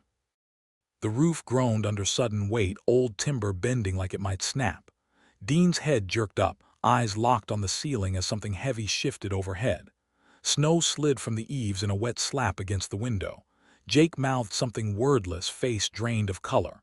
Priya swung the rifle upward, but Dean caught her wrist, too loud, too sudden. She shot him a glare, but he shook his head sharply. Don't. Whatever was up there, it was listening. The scratching stopped. Dean held his breath, ears straining against the silence. A bead of sweat slid down his temple despite the cold. Above them, the roof creaked once, then nothing. Priya's wrist trembled under his grip, but she didn't pull away. Jake was frozen, one hand still hovering over the whiskey bottle, his other clutching the couch cushion like it might anchor him to reality. Then the smell hit. Rotting meat, sour and thick, seeped through the ceiling like a physical thing. Dean gagged, his stomach lurching. Priya's nose wrinkled, her grip tightening on the rifle. Jake clapped a hand over his mouth, eyes watering. Jesus Christ, he choked out between his fingers. The scratching resumed, closer now, methodical, like something testing the roof's weak spots. Dean's pulse roared in his ears, drowning out the fire's crackle. Priya's fingers dug into his wrist, her other hand still clenched around the rifle. Jake mouthed, "What do we do?" silently, his lips trembling. Then the ceiling cracked. A splintering snap, and a clawed hand punched through the rafters, gnarled fingers twitching, skin stretched taut over bone. Jake yelped, scrambling backward into the couch. The hand flexed, then yanked, tearing a gaping hole in the roof. Snow and splinters rained down as a face, not human, leered through the opening. Sunken eyes, black as oil, locked onto Dean. Its jaw unhinged with a wet pop, revealing rows of needle-thin teeth. Priya fired. The rifle's crack split the night like lightning. The thing's head jerked sideways, black blood sprayed across the ceiling, but it didn't fall. It laughed, a wet, gurgling sound that burrowed into Dean's skull like a worm. Priya chambered another round, hands steady despite the tremor in her breath. The Wendigo's head snapped back into place, its neck bending at an impossible angle, and lunged. Dean tackled Priya aside just as the creature crashed through the roof in a shower of splintered wood and snow. Jake screamed, scrambling backward as the Wendigo landed in a crouch, its two long limbs splayed like a spider's. The firelight glinted off its ribcage, visible beneath stretched skin, as it turned its head slowly, sniffing the air. "Back door," Dean hissed, yanking Priya up. She didn't argue, just shoved Jake toward the kitchen. The Wendigo's head snapped toward the movement, its nostrils flaring. Dean grabbed the whiskey bottle and hurled it at the fireplace. Glass shattered, flames roared up the rug, and the creature shrieked, recoiling from the sudden light. They bolted. The kitchen door swung open with a scream of rusted hinges, and they tumbled into the snowdrifts behind the cabin. Priya landed hard, the rifle slipping from her grip, but she scrambled for it without hesitation. Jake tripped over his own boots, face first into the powder, spitting curses as Dean hauled him up by the collar. Behind them, the cabin shuddered. Timbers groaned as the Wendigo thrashed against the flames, its shrieks slicing through the night like a sawbone's blade. "Run," Priya hissed, chambering a fresh round. "Run." They sprinted for the tree line, lungs burning with each gasping breath. Snow crusted Dean's boots, dragging at his strides, but adrenaline kept him moving. The forest swallowed them whole, branches whipping at their faces as they crashed through the underbrush. No path, no plan, just away. Something moved in the trees to their left, too fast, too fluid. Dean caught a flicker of emaciated limbs keeping pace, matching their speed without effort. The Wendigo wasn't chasing. It was herding. Dean's boot caught on a root. He hit the snow hard, tasting iron as his teeth snapped shut on his tongue. Priya skidded to a stop, dragging him up by his jacket sleeve before his fingers could even dig into the frost. Jake didn't slow. He barreled ahead, arms pinwheeling as he vanished between the pines. The Wendigo's shriek split the night behind them, closer than before. Dean didn't look back. His lungs burned, each breath a knife drag of frozen air. The trees thinned abruptly, revealing a steep ravine choked with brambles. Jake stood at the edge, panting, his eyes wild in the moonlight. There. He pointed to a rusted metal hatch half buried in the snow, an old storm cellar, its hinges weeping with rust. Priya didn't hesitate. She kicked at the hatch once, twice, until the lock gave with a shriek of corroded metal. The stench that rolled out was thick, mold, old blood, something rancid beneath it. Dean gagged, but Priya was already climbing down, her rifle slung across her back. Jake followed, his boots slipping on the frozen rungs. Dean glanced back. The tree line shuddered. Something tall, too tall, stepped into the moonlight. The Wendigo's ribs jutted like a ship's hull beneath its parchment skin. It cocked its head, nostrils flaring, and smiled. The hatch slammed shut behind Dean with a finality that rattled his teeth. Darkness swallowed them whole, thick as tar, pressing against his eyelids. The air was stagnant, old earth, mildew, and something faintly metallic. Priya's breath hissed between her teeth somewhere to his left. "Flashlight," she whispered.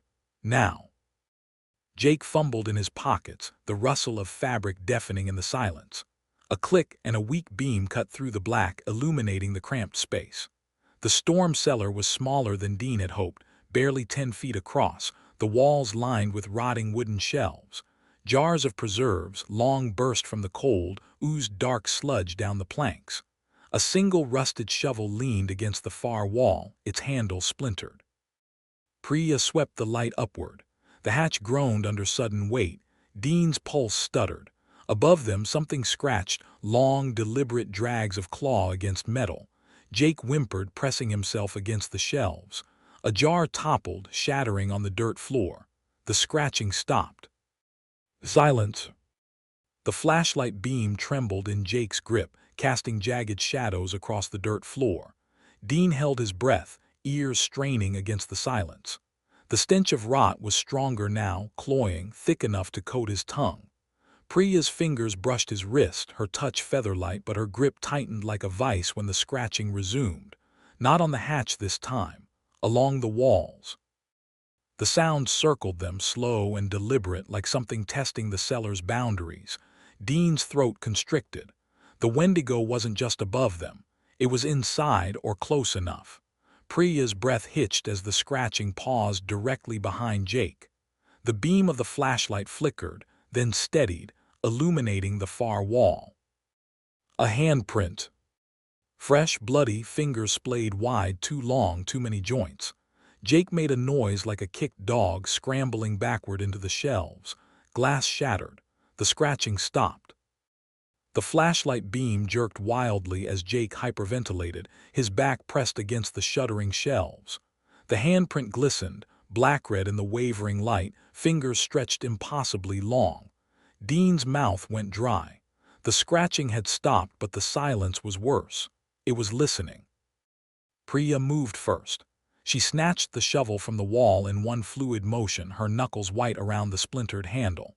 The beam of Jake's flashlight skittered across the dirt floor, catching the edge of something half-buried, a frayed notebook, its pages stiff with frost. Dean snatched it up, peeling apart the first page with numb fingers. The ink was blurred, but the words were clear enough. It mimics voices. Don't trust what you hear. A whisper slithered through the darkness, barely audible, just beneath the creak of the shelves. Jake. Jake stiffened. Did you? Priya clamped a hand over Jake's mouth before he could finish, her eyes wide with warning. The whisper came again. Jake. But this time it was Dean's voice, dripping with false concern. Dean's lips hadn't moved. The shovel trembled in Priya's grip. The flashlight beam flickered, casting jagged shadows that twitched like living things. Something scraped against the far wall, slow, deliberate, as if savoring their terror. The notebook crumpled in Dean's fist. "Don't trust what you hear." Then Jake's own voice echoed from the darkness, raw with panic. "Help me." Priya's grip on Jake tightened. He thrashed against her, eyes wild, but she held fast. "It's not you," she mouthed. The scratching circled closer, the stench of rot thickening with every breath. Dean's stomach lurched. The thing was playing with them. Jake's eyes rolled white. His breath came in ragged bursts against Priya's palm, his body rigid with terror. The voice, his voice, kept calling from the darkness, pleading, sobbing, whispering obscenities that made Dean's skin crawl. The scratching circled them, a slow, predatory rhythm, claws dragging through dirt just beyond the flashlight's reach. Priya's grip on the shovel tightened. She jerked her chin toward the hatch go. Dean nodded, heart hammering, and edged along the wall, his boots scraping dirt. The notebook's pages crackled in his pocket. Mimics' voices. The Wendigo's whispers shifted, cycling through their voices like a twisted sampler. Priya's laugh, Dean's curse, Jake's whimper. Then silence. The flashlight beam wavered. Jake's arm shook so badly the light danced across the ceiling, illuminating rusted hooks and cobwebbed rafters. Something glistened up there, long, wet streaks, as if something had slithered along the beams. Dean's throat clenched. The silence broke with a wet pop, like a joint dislocating, and Jake's flashlight beam jerked upward. The Wendigo clung to the ceiling, its limbs splayed spider-like between the rafters, its two long fingers curled around the wooden beams. Its jaw unhinged slowly, dripping black saliva onto the dirt floor between them. Priya moved first. The shovel arced through the air with a whistling crack, connecting with the creature's ribcage. Bone splintered, but the Wendigo didn't scream. It laughed, a gurgling, wet sound that echoed off the cellar walls. Jake's flashlight clattered to the ground, rolling to illuminate Priya's wide-eyed terror as the Wendigo dropped from the ceiling, landing in a crouch. Dean lunged for the shovel, but the Wendigo was faster. It swiped at Priya, its claws catching her sleeve, tearing fabric and skin alike. She stumbled back, blood blooming across her forearm, but didn't scream. Instead, she bared her teeth and swung again, this time aiming for its knees. The Wendigo twisted, its spine bending at an impossible angle, and hissed. Jake scrambled for the flashlight, his fingers brushing the metal casing just as the Wendigo's head snapped toward him. Its nostrils flared, sniffing the air, and its lips peeled back in a grotesque grin. "Jake," it crooned in his own voice, syrupy sweet. Jake froze, his fingers inches from the flashlight, his breath hitching in his throat. The Wendigo's voice, his voice, was wrong. Too wet, too layered, like a dozen whispers stitched together. The creature crouched low, its emaciated ribs heaving with each rattling breath, its black tongue flicking out to taste the air. Priya didn't wait. She swung the shovel again, this time aiming for its temple. The Wendigo ducked, unnaturally fast, and lashed out with a clawed hand. Dean lunged, catching its wrist mid-swipe. The skin was freezing, paper-thin over sinew, and it writhed in his grip like a live wire. The Wendigo snarled, its jaw distending further, and sank its teeth into Dean's forearm. Pain exploded up his arm, white-hot and searing, but he didn't let go. Priya brought the shovel down on the creature's spine with a sickening crunch. The Wendigo convulsed, its grip loosening just enough for Dean to wrench free. Black blood oozed from the gash in its back, sizzling where it hit the dirt. Jake finally grabbed the flashlight, swinging the beam wildly. The light caught the Wendigo mid-lunge, its pupils contracting to pinpricks. It recoiled with a shriek, clawing at its eyes. "Light! It hates light!" Jake yelled, shoving the beam into its face. The Wendigo shrieked again, a sound like nails down a chalkboard, and recoiled into the shadows. Its limbs twisted unnaturally as it scrambled backward, clawing at its own face where the flashlight beam burned. Priya seized the moment, driving the shovel into its ribs with a grunt. Bone cracked, but the creature barely flinched. Instead, it laughed, its breath fogging the air with the stench of rotten meat. Dean clutched his bleeding arm, his vision swimming. The bite throbbed, the pain radiating up his shoulder like venom. "Cellar door," he rasped. "Now." Jake didn't need telling twice. He bolted for the rusted ladder, flashlight bobbing wildly as he climbed. Priya backed toward it, shovel raised, her eyes never leaving the Wendigo. It crouched in the corner, its two long fingers flexing, its head cocked at an angle that made Dean's stomach turn. Then it spoke in Priya's voice. "You're bleeding." Priya's grip on the shovel faltered just for a second, but it was enough. The Wendigo lunged, its emaciated body uncoiling like a spring. Dean threw himself between them, his shoulder connecting with its ribcage. Bones snapped under the impact, but the creature barely slowed. Its claws raked across his chest, shredding fabric and skin. Blood sprayed, hot against the frozen air. Jake's flashlight beam swung wildly as he scrambled up the ladder, the hatch groaning under his weight. The Wendigo's head snapped toward the sound, its black eyes reflecting the light like oil slicks. It hissed, a sound that vibrated through Dean's teeth.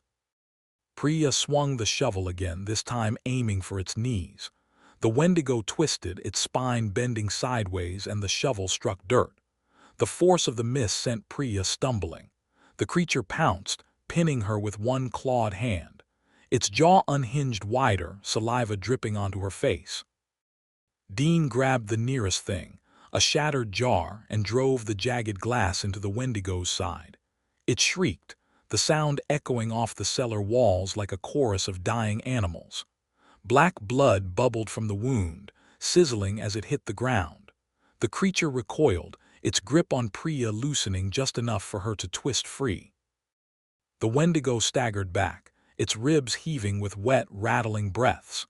Dean could see the puncture wound in its side, black ichor oozing between its fingers as it clutched at the injury. For a heartbeat, it just stared at them, its sunken eyes flickering between Dean's bleeding chest and Priya's torn sleeve. Then it smiled, its lips splitting further, and spoke, in Jake's voice but warped, guttural. "You're all bleeding." Above them the hatch screeched open. Jake's face appeared, pale in the moonlight, his flashlight beam cutting through the cellar's gloom. "Move," he screamed, voice cracking. Priya didn't hesitate. She grabbed Dean's arm, hauling him toward the ladder as the Wendigo lunged again. Its claws grazed her back, shredding her jacket, but she didn't slow. Dean's vision blurred at the edges, the pain in his arm and chest a white-hot brand, but he forced his legs to move. The ladder's rusted rungs bit into his palms as he climbed, his breath coming in ragged gasps. Below, the Wendigo hissed, its footsteps unnaturally silent against the dirt floor. Jake grabbed Dean's collar, yanking him onto the snow. Priya scrambled up behind him, her boots slipping on the icy rungs. The hatch was still open, a gaping maw of darkness, and for a second nothing moved. Then a clawed hand gripped the edge, the Wendigo's emaciated fingers flexing as it pulled itself up. Jake lunged forward, slamming the hatch down with both hands. The Wendigo's fingers spasmed, black nails splintering wood as the heavy door crushed bone with a wet snap. The creature didn't scream. It giggled, high and childlike, the sound vibrating through the metal.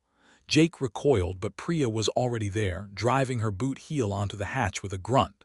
The fingers twitched once, then went still. "Run," Priya gasped, blood speckling her lips from a split cheek. Before it. The hatch buckled. A dent the size of a fist erupted upward, followed by a second, then a third in rapid succession, like something was punching through from below. Jake backpedaled, tripping over a snow-covered root. The flashlight spun from his grip, casting crazed shadows as it rolled. In the strobe-like flashes, Dean saw the truth. The hatch wouldn't hold. The Wendigo wasn't trapped. It was toying with them. Priya hauled Jake up by his jacket sleeve, her fingers leaving bloody smears on the fabric. Dean's teeth chattered uncontrollably, his bitten arm gone numb below the elbow. The pain was a distant thing, muffled by adrenaline and the creeping cold. "The ravine," he slurred, pointing southward where the tree line dropped sharply. "Gas canister, trapper's notes." The flashlight's dying beam flickered over the snow as they staggered toward the ravine, their breaths ragged in the frozen air. Behind them, the hatch exploded upward with a metallic shriek, the Wendigo's elongated silhouette unfolding against the moonlit sky like a spider testing its limbs. It didn't chase. It watched, head tilted at that impossible angle, its grin widening as Jake's whimpers carried on the wind. Priya's boot plunged through a snowdrift up to her knee. She cursed, yanking it free, but Dean barely registered the sound. His vision swam at the edges, the bite on his arm throbbing in time with his pulse. The notebook's words echoed in his skull. It mimics voices. A fresh wave of nausea hit as the Wendigo's laughter, Jake's laughter, rippled through the trees to their left. Too close. "Shut up," Jake hissed to no one, his fingers clawing at his own ears. "Shut up, shut up." Priya grabbed his wrist, forcing his hand down. "It's not real." Her voice was steel, but her grip trembled. The ravine's edge loomed ahead, a jagged maw of ice and shadow. The flashlight flickered one last time before dying completely, plunging them into near darkness. Only the pale glow of the moon through the skeletal trees lit their path now. Dean's breath came in ragged gasps, each exhale a puff of white in the freezing air. His arm burned where the Wendigo's teeth had sunk in, the wound pulsing with a sickening heat that spread up to his shoulder. Priya reached the ravine's edge first, skidding to a stop just before the drop. Below, the trapper's hut was barely visible, a dark smudge against the snow. The Wendigo's laughter echoed again, closer this time, from multiple directions at once. Jake whimpered, spinning in circles as if expecting the creature to materialize from thin air. "There," Priya pointed to a rusted metal box half buried near the hut's door, the gas canister. Dean's vision blurred as he tried to focus. The world tilted dangerously. A branch snapped behind them. The sound wasn't just a branch. It was the crunch of snow under something heavy, something moving fast. Dean whirled, his vision swimming, just in time to see the Wendigo burst from the tree line. Moonlight glinted off its stretched skin, its ribs heaving with each rattling breath. It wasn't running. It was stalking, its movements jerky and unnaturally fluid, like a puppet on tangled strings. Priya didn't hesitate. She shoved Jake toward the ravine's edge. "Go!" The Wendigo's head snapped toward the movement, its jaw unhinging with a wet pop. Jake stumbled, his boots skidding on the icy slope, but he caught himself on a jagged rock. Dean's legs gave out as he tried to follow, his knees hitting the snow with a jarring thud. The bite on his arm pulsed, the heat spreading like wildfire through his veins. The Wendigo lunged. Priya swung the shovel, still clutched in her bloodied hands, in a wide arc. It connected with the creature's skull with a sickening crack. The Wendigo reeled, its two long limbs flailing, but it didn't fall. It laughed, black blood oozing from its split scalp. Dean's stomach lurched. The thing was enjoying this. The Wendigo's laughter cut off abruptly as Priya lunged again, this time driving the shovel's rusted edge into its throat. Black blood sprayed, sizzling where it hit the snow. The creature gagged, a wet, choking sound, and staggered back, clawing at its neck. Its pupils dilated in the moonlight, reflecting Jake's terrified face as he scrambled down the ravine slope toward the hut. Dean's vision tunneled. The world tilted as he tried to stand, his bitten arm limp at his side. The wound pulsed, the heat spreading up to his collarbone like a poison. Priya's shout sounded distant, warped. "Dean, move!" The Wendigo recovered faster than should have been possible. Its head snapped toward Dean, nostrils flaring at the scent of his blood. It smiled, lips splitting further, and lunged. Something inside Dean clicked. The click wasn't fear, it was fury. Dean lunged sideways just as the Wendigo's claws raked the air where his throat had been. His shoulder hit the snow, pain exploding through his bitten arm, but he rolled with it, grabbing a fistful of freezing slush. The Wendigo's momentum carried it past him, just for a second, and Dean hurled the snow into its face. It shrieked, recoiling as the ice stuck to its bleeding scalp. Priya didn't waste the opening. She swung the shovel like a bat, cracking it across the creature's knees. Bone splintered audibly. The Wendigo crumpled, its two long fingers digging into the snow for balance. But it didn't stay down. Its head twisted 180 degrees, black eyes locking onto Dean with a predator's patience. Then Jake's voice rang out from the ravine below. "Gas canister, got it." Jake's voice was the wrong pitch, too shrill, too panicked, but the words were enough. The Wendigo's head snapped toward the sound, its nostrils flaring as it caught the scent of gasoline on the wind. Its black tongue flicked out, tasting the air, and Dean saw the moment its hunger overrode the hunt. Priya didn't hesitate. She grabbed Dean's collar, dragging him backward toward the ravine's edge. His boots skidded on the ice, his bitten arm hanging useless at his side. The Wendigo didn't chase. It twitched, its limbs jerking like a marionette with tangled strings, then bolted toward Jake's voice with a speed that defied its shattered knees. Dean's vision blurred as they half slid, half fell down the ravine slope. Snow filled his boots, his mouth, his nostrils. The trapper's hut loomed ahead, its door hanging crooked on rusted hinges. Jake stood just inside, waving frantically, the gas canister sloshing in his grip. Something moved in the trees above them, too fast, a flicker of emaciated limbs. The Wendigo wasn't following their path. It was cutting through the woods, circling. The hut smelled like old blood and kerosene. Dean's shoulder hit the doorframe as they stumbled inside, his vision swimming with black spots. Jake slammed the door shut behind them, the rusted hinges screaming in protest. The gas canister slipped from his fingers, rolling across the warped floorboards with a hollow clang. Priya braced herself against the wall, her breath ragged. "Light, we need." A thud shook the roof, snow rained from the rafters. Jake whimpered, scrambling for the flashlight in his pocket. The beam flickered weakly, illuminating the hut's single room, a cot with rotted blankets, a rusted stove, and a workbench strewn with yellowed papers. Dean's gaze locked onto the papers. Trapper's notes. The same looping handwriting as the cellar notebook. Fire. Only fire. Jake's flashlight beam trembled across the trapper's notes, catching a single underlined phrase.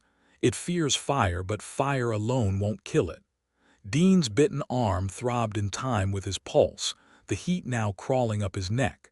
He swallowed hard, tasting copper. The roof groaned. Priya snatched the gas canister, her fingers slick with blood. "We need to lure it inside."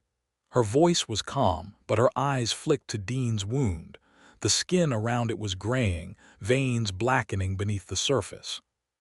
Jake choked. "Are you insane?" The Wendigo's claws scraped across the roof's rusted metal, each screech like nails on slate. Jake's flashlight flickered again, casting jagged shadows across Priya's face as she unscrewed the gas canister's cap.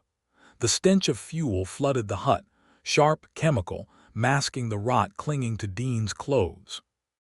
"It's hurting us," Dean slurred, leaning heavily against the workbench. His fingers brushed a rusted hunting knife among the papers. "Wants us cornered." His vision swam. The bite pulsed, tendrils of heat spiderwebbing toward his heart. Priya appended the canister, dousing the floorboards in a wide arc. The liquid spread fast, seeping into cracks. "Then we give it what it wants." She tossed the empty canister aside with a clatter and grabbed the knife. "Jake, light. Now."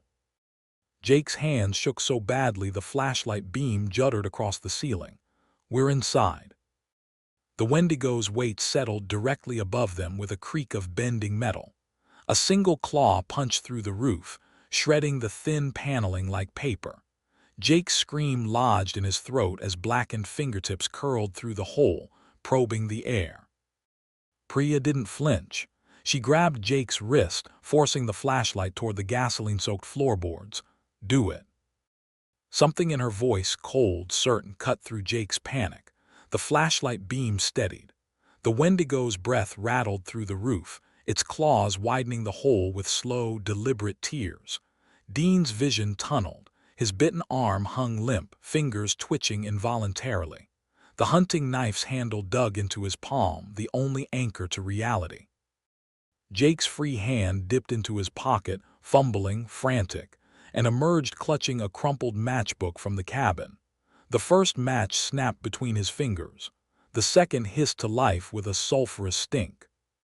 The match's flame danced in Jake's trembling hand, casting frantic shadows across the walls. The Wendigo's claws paused mid-tier, its head cocking toward the light with a wet, inquisitive sniff. Priya's grip tightened on the knife. Now. Jake dropped the match. Flames roared up in a hungry wave, following the gasoline trails across the floorboards. Heat blasted Dean's face as the fire spread faster than he'd imagined, licking up the walls, devouring the rotted cot. The Wendigo shrieked, a sound like 100 dying animals, and recoiled from the hole in the roof. But Priya wasn't watching the flames. She was watching Dean. His bitten arm twitched violently, fingers curling into claws. His breath fogged the air, too white, too thick. Dean, her voice was sharp. The flames roared higher, licking the ceiling beams as smoke coiled in thick tendrils. Dean's vision blurred, not from the heat, but from the ice spreading under his skin. His fingers twitched, nails digging into his palm until blood welled. The wound on his arm pulsed, the blackened veins branching toward his heart. Priya's knife glinted in the firelight as she stepped closer. Dean. Her voice was steady, but her knuckles whitened around the handle. The Wendigo's shriek split the air again, closer now, right outside the door. The hut's walls trembled as something heavy slammed against them. Jake whimpered, backing into a corner as flames devoured the floor between them. Dean's breath hitched. The hunger wasn't his, it was theirs. A voice, slick and whispering, coiled around his thoughts, "Let me in." Priya's blade hovered inches from Dean's throat. His pupils dilated, too black, too wide, reflecting the firelight like the Wendigo's. "It's in me," he rasped, voice guttural. The words weren't his. The hunger behind them wasn't his. The hut's door splintered. Jake screamed as the Wendigo's claws punched through the wood, shredding it like wet paper. Smoke coiled thick in the air, stinging their eyes, but the creature didn't cough. It laughed, high and broken, as flames licked its emaciated legs. Priya didn't lower the knife. Fight it. Dean's fingers twitched toward her wrist, too fast, too sharp, but she sidestepped, blade grazing his collarbone. A bead of blood welled, black in the firelight. The Wendigo at the door stilled, nostrils flaring at the scent. Its head cocked, eyes locked on Dean's wound. The knife trembled in Priya's grip, not from fear but from the heat warping the air. Dean's breath came in ragged, wet gasps, his pupils swallowing the firelight. The Wendigo at the door didn't move. It watched, its ribcage heaving with anticipation. "Fight it," Priya repeated, louder this time, as the flames climbed the walls beside them. Dean's jaw clenched. A vein throbbed in his temple, black beneath the skin. His fingers spasmed once, twice, then stilled. When he spoke, his voice was shredded, human. "The ravine, now." Jake didn't wait. He bolted for the hut's back window, kicking out the rotted frame with a splintering crack. Cold air rushed in, stoking the flames behind them. The Wendigo at the door hissed, its claws flexing against the burning wood, but its gaze stayed fixed on Dean. Priya didn't lower the knife. She backed toward the window, keeping herself between Dean and the Wendigo. The flames had reached the ceiling now, eating through the rotten beams with crackling hunger. Embers rained down around them like hellish snow. Dean moved first, not toward the window but toward the Wendigo. His steps were jerky, unnatural, like a marionette fighting its strings. The creature at the door crooned, its jaw unhinging further in anticipation. Black saliva dripped onto the burning floorboards where it sizzled like acid. Then Dean changed direction mid-step, swerving violently to the left, and drove his shoulder into the hut's weakest wall. The impact sent pain screaming through his bitten arm, but the rotted planks gave way with a splintering crash. Cold air rushed in as the entire side of the hut collapsed outward, taking a section of the flaming roof with it. The sudden shift in airflow made the fire roar. Flames surged toward the open gap, creating a wall of heat between them and the Wendigo. The creature shrieked as fire licked at its elongated limbs, its hunger momentarily overcome by instinctive revulsion. The Wendigo recoiled from the flames, its two long limbs flailing as embers caught on its papery skin. Dean stumbled through the collapsing wall, his bitten arm dangling grotesquely at his side. The veins had spread past his elbow now, pulsing black beneath frost-bitten skin. Priya grabbed Jake's arm, shoving him toward the gap. "Move!" The hut groaned as the roof sagged inward, vomiting sparks into the night. The Wendigo's silhouette writhed behind the fire, its scream warping into laughter, Dean's laughter. Jake tripped over the shattered planks, his flashlight beam cutting wildly across the ravine's edge. The snow here was churned up, marked with clawed footprints that led straight to them. Priya didn't pause. She hauled Dean forward by his collar, her fingers slipping on his sweat-slicked skin. His breath smelled wrong, copper, and spoiled meat. The Wendigo burst through the flaming wreckage, its body wreathed in smoke. Fire clung to its ribs like macabre jewelry, but it didn't burn. It adapted. The skin blistered, split, reformed, blackened and shiny as it loped forward on all fours. The Wendigo's laughter echoed through the ravine, Dean's voice twisted into something jagged and hungry. Jake stumbled backward, his boots skidding on ice. It's not burning." His flashlight beam quivered over the creature's charred flesh, still smoking as it moved toward them. Priya didn't waste breath on words. She lunged for the broken shovel half buried in the snow and swung it like a bat. The rusted edge connected with the Wendigo's knee, the same one she'd shattered earlier, with a wet crunch.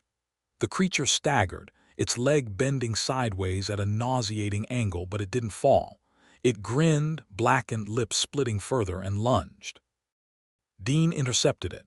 His bitten arm, now nearly black to the shoulder, swung wildly, connecting with the Wendigo's ribs. Bone cracked under the impact, but the creature barely flinched. It grabbed Dean by the throat, lifting him off the ground with terrifying ease.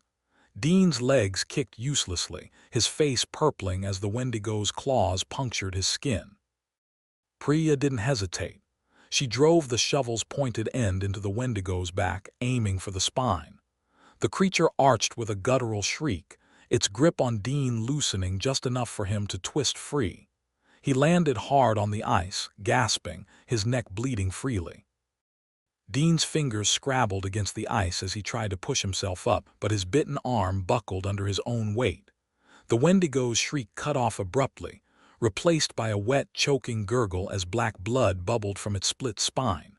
It whirled on Priya, its movements suddenly jerky, asymmetrical. One leg dragged now, the shattered knee finally giving way. Jake grabbed Dean's jacket, hauling him backward just as the Wendigo's claws raked the space where his head had been. The creature stumbled, off balance, its two long arms windmilling for purchase. Priya didn't let up. She swung the shovel again, this time aiming for its throat, but the Wendigo ducked with unnatural speed, its skull whipping forward to bite the shovel's handle instead. Wood splintered between its teeth. The sound of cracking timber echoed through the ravine, but it wasn't just the shovel. The trapper's hut groaned behind them as the last supporting beam gave way, collapsing inward in a shower of sparks. The explosion of heat sent a wave of embers swirling upward, illuminating the Wendigo's face in flickering orange.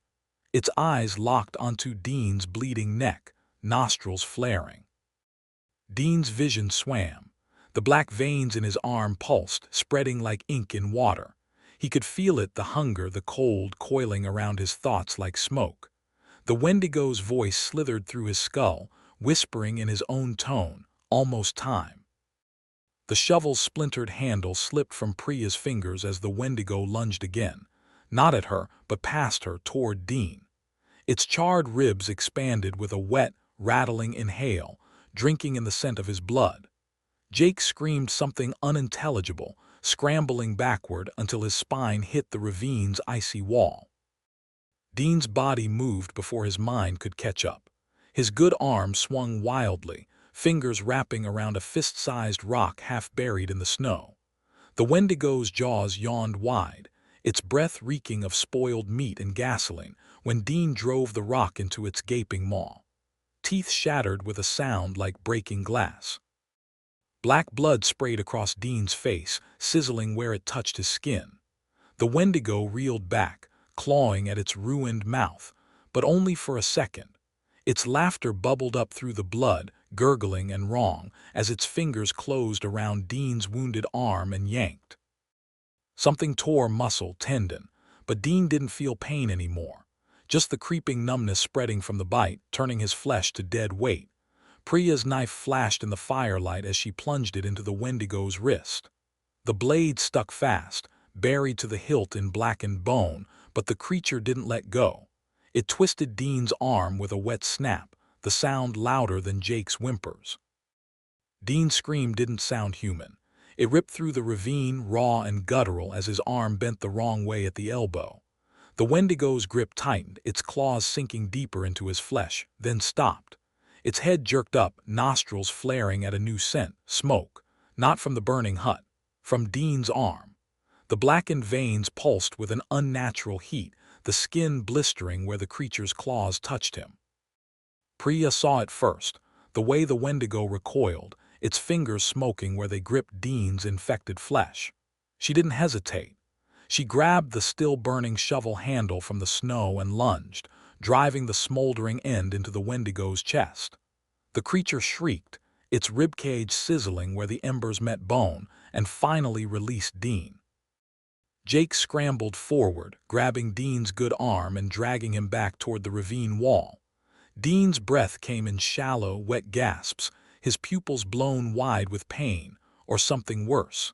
The black veins had reached his collarbone now, spiderwebbing toward his throat. The Wendigo staggered, its charred fingers clutching at the smoking wound in its chest. Then it laughed, a wet, choking sound, and pried the shovel handle free with a sickening pop. "You burn," it rasped in Dean's voice, its ruined jaw twisting the words. "Like me." The shovel handle clattered onto the ice, still glowing orange at the tip. The Wendigo's breath rattled in its chest, a sound like wind through dead trees, as it stared at Dean with something horribly close to recognition. Priya moved first.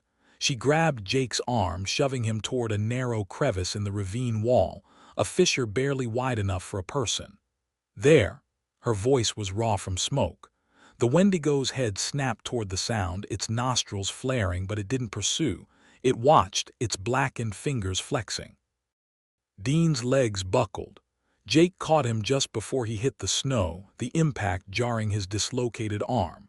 A strangled noise escaped Dean's throat, half pain, half something feral. The black veins pulsed visibly now, branching across his neck like cracks in ice. The Wendigo took a limping step forward, its shattered knee grinding.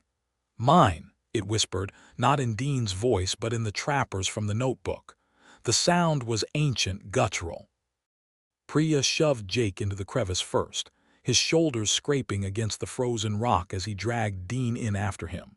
The Wendigo's breath rasped behind them, closer now, rancid and thick with the scent of Dean's blood.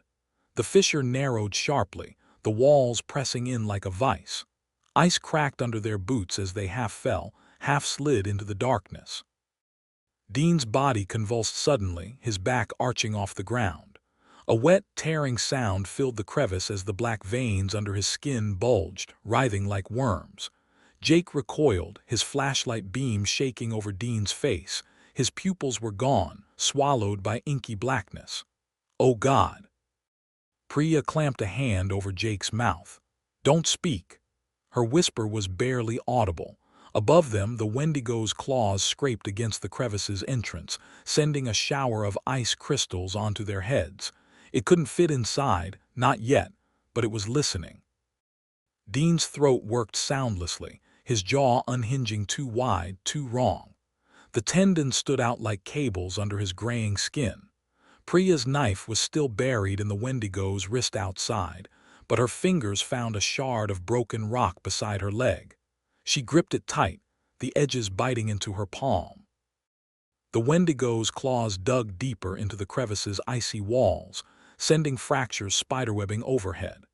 Jake's breath fogged in jagged bursts, his flashlight beam trembling across Dean's contorting face. The black veins had reached his jawline now, pulsing with each ragged inhale. Priya didn't move. The rock shard's edge pressed into her thigh, cold as the silence between them. Then Dean's throat clicked, a sound like cracking ice. His head lolled toward Jake, lips peeling back from teeth that looked sharper than they should. Jake stifled a whimper. The Wendigo outside went unnaturally still. Dean's voice, when it came, was layered, his own timbre fraying into something guttural. Jahak. The name dripped with hunger, elongating unnaturally. Jake's flashlight flickered. Priya's fingers tightened around the rock. The flashlight died completely, plunging them into blackness. Jake's breath hitched too loud, too sharp, as Dean's fingers twitched toward his throat. Priya lunged blind, driving the rock shard into Dean's shoulder. The wet thunk of impact was followed by a guttural hiss, not pain but frustration. Dean's body spasmed, his limbs jerking like a marionette with tangled strings. Above them, the Wendigo's claws scraped faster against the ice, its breath rattling in anticipation. Jake fumbled for another match, his numb fingers tearing through pockets. The first match snapped. The second flared to life with a sulphurous stink, casting jagged shadows across Dean's face. His pupils had returned, but his irises were wrong. Milky, cracked like frosted glass. "Dean," Jake's voice cracked. Dean blinked once, slow, and his next breath steamed normally. The black veins receded slightly, pulsing back toward his elbow. "The ravine," he slurred, voice thick. "Deeper." The match's flickering light danced over Dean's face. His pupils contracted slightly, but the black veins still pulsed visibly beneath his skin. Priya didn't lower the rock shard. "Prove it's you." Dean's breath hitched, half gasp, half growl, before he forced out words through clenched teeth. Jake mimicked the Wendigo, by the fire, gnashing his teeth like an idiot. His voice was ragged but human. Priya hesitated only a second before nodding sharply. "Move." She grabbed Dean's good arm, hauling him upright as Jake scrambled ahead, the match's weak glow illuminating the crevice's narrowing path. The walls pressed in tighter, ice scraping their shoulders raw. Behind them, the Wendigo's claws screeched against the entrance, its breath rattling like dry leaves. The tunnel dipped abruptly, spilling them into a wider cavern slick with meltwater. Jake's match died as they stumbled forward, plunging them back into darkness. Priya's boots skidded on wet stone, then a sound stopped her cold. Drip. Not water too thick. Priya froze, her fingers tightening around Dean's arm. The scent hit them all at once, copper, rot, the same stench that clung to the Wendigo's claws. Jake's breathing turned frantic in the dark. Then a wet, ragged inhale from somewhere ahead. The sound wasn't human. It wasn't animal either. Something wet and starving, breathing in the dark just paces ahead. Jake's fingers brushed Priya's sleeve, trembling. She shoved him backward silently, her other hand still gripping Dean's wrist, too cold, pulse too slow. The drip came again, closer. Dean's breath fogged in the blackness, his teeth chattering, not from the cold. The thing ahead exhaled, a rattling, clicking noise, and Priya realized with dawning horror, it's answering him. Ice cracked underfoot as something shifted in the dark. Priya's free hand found the rock shard still wedged in Dean's shoulder. She yanked it free in one brutal motion. Dean gagged, his body bucking, but the sound was drowned out by the thing ahead, a wet, eager snarl. The snarl echoed through the cavern, vibrating in Priya's ribs. Dean's arm jerked in her grip, his muscles spasming like a dying fish. Jake's whimper was barely audible over the drip-drip of whatever was lurking ahead. Then light. A pale, flickering glow seeped from deeper in the cavern, casting long shadows across the wet stone. Not fire, not a flashlight. Something bioluminescent, pulsing faintly like rotten swamp gas. It illuminated the source of the dripping, a massive, mangled carcass strung up from the ceiling by its own intestines. Moose, maybe, or bear, too chewed to tell. Beneath it, crouched on all fours, was another Wendigo. The second Wendigo uncoiled slowly, its elongated spine cracking like splitting timber. It wasn't charred like the first. Its skin was gray and peeling, stretched taut over jutting ribs, its jaw unhinged in a permanent scream. The bioluminescent glow came from fungal growths clustered in its eye sockets, pulsing faintly as it turned its head toward them with a wet, clicking sound. Priya's grip on Dean's wrist became a vice. Jake made a noise like a stepped-on rabbit. The first Wendigo's claws still scraped at the crevice entrance behind them, its breathing increasingly frantic, not hunting now. Warning. The standing Wendigo took a jerky step forward, its talons scraping the stone. Dean's body chose that moment to convulse violently, his bitten arm twisting at an impossible angle. The black veins surged upward, spidering across his cheekbones. When his eyes flew open, the milky cracks in his irises pulsed in time with the fungal growths ahead. Jake backpedaled into Priya, his elbow knocking the rock shard from her hand. It clattered loudly, too loudly, across the cavern floor. The Wendigo's head snapped toward the sound, its fungal eyes flaring brighter. A low, guttural clicking vibrated from its chest. Not a growl. Communication. The standing Wendigo's head cocked at an unnatural angle, fungal light flaring brighter as it studied Dean. No, not Dean. The infection writhing beneath his skin. Priya's fingers dug into Dean's wrist hard enough to bruise, her other hand groping blindly for Jake's arm. If they moved slowly. The Wendigo's jaws yawned wide with a wet pop, revealing rows of needle-thin teeth. A guttural sound rasped from its throat, not a growl but a word. Mine. Jake's breath hitched. The Wendigo in the crevice behind them shrieked in response, claws gouging deeper into the ice. The standing one didn't react to the noise. It took another jerky step forward, fungal light pulsing in time with Dean's twitching veins. Dean's head lolled back, his lips peeling away from elongating canines. No, he gasped.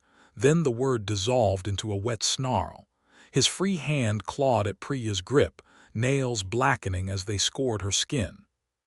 But not in fire, not in blood, not the way it was supposed to.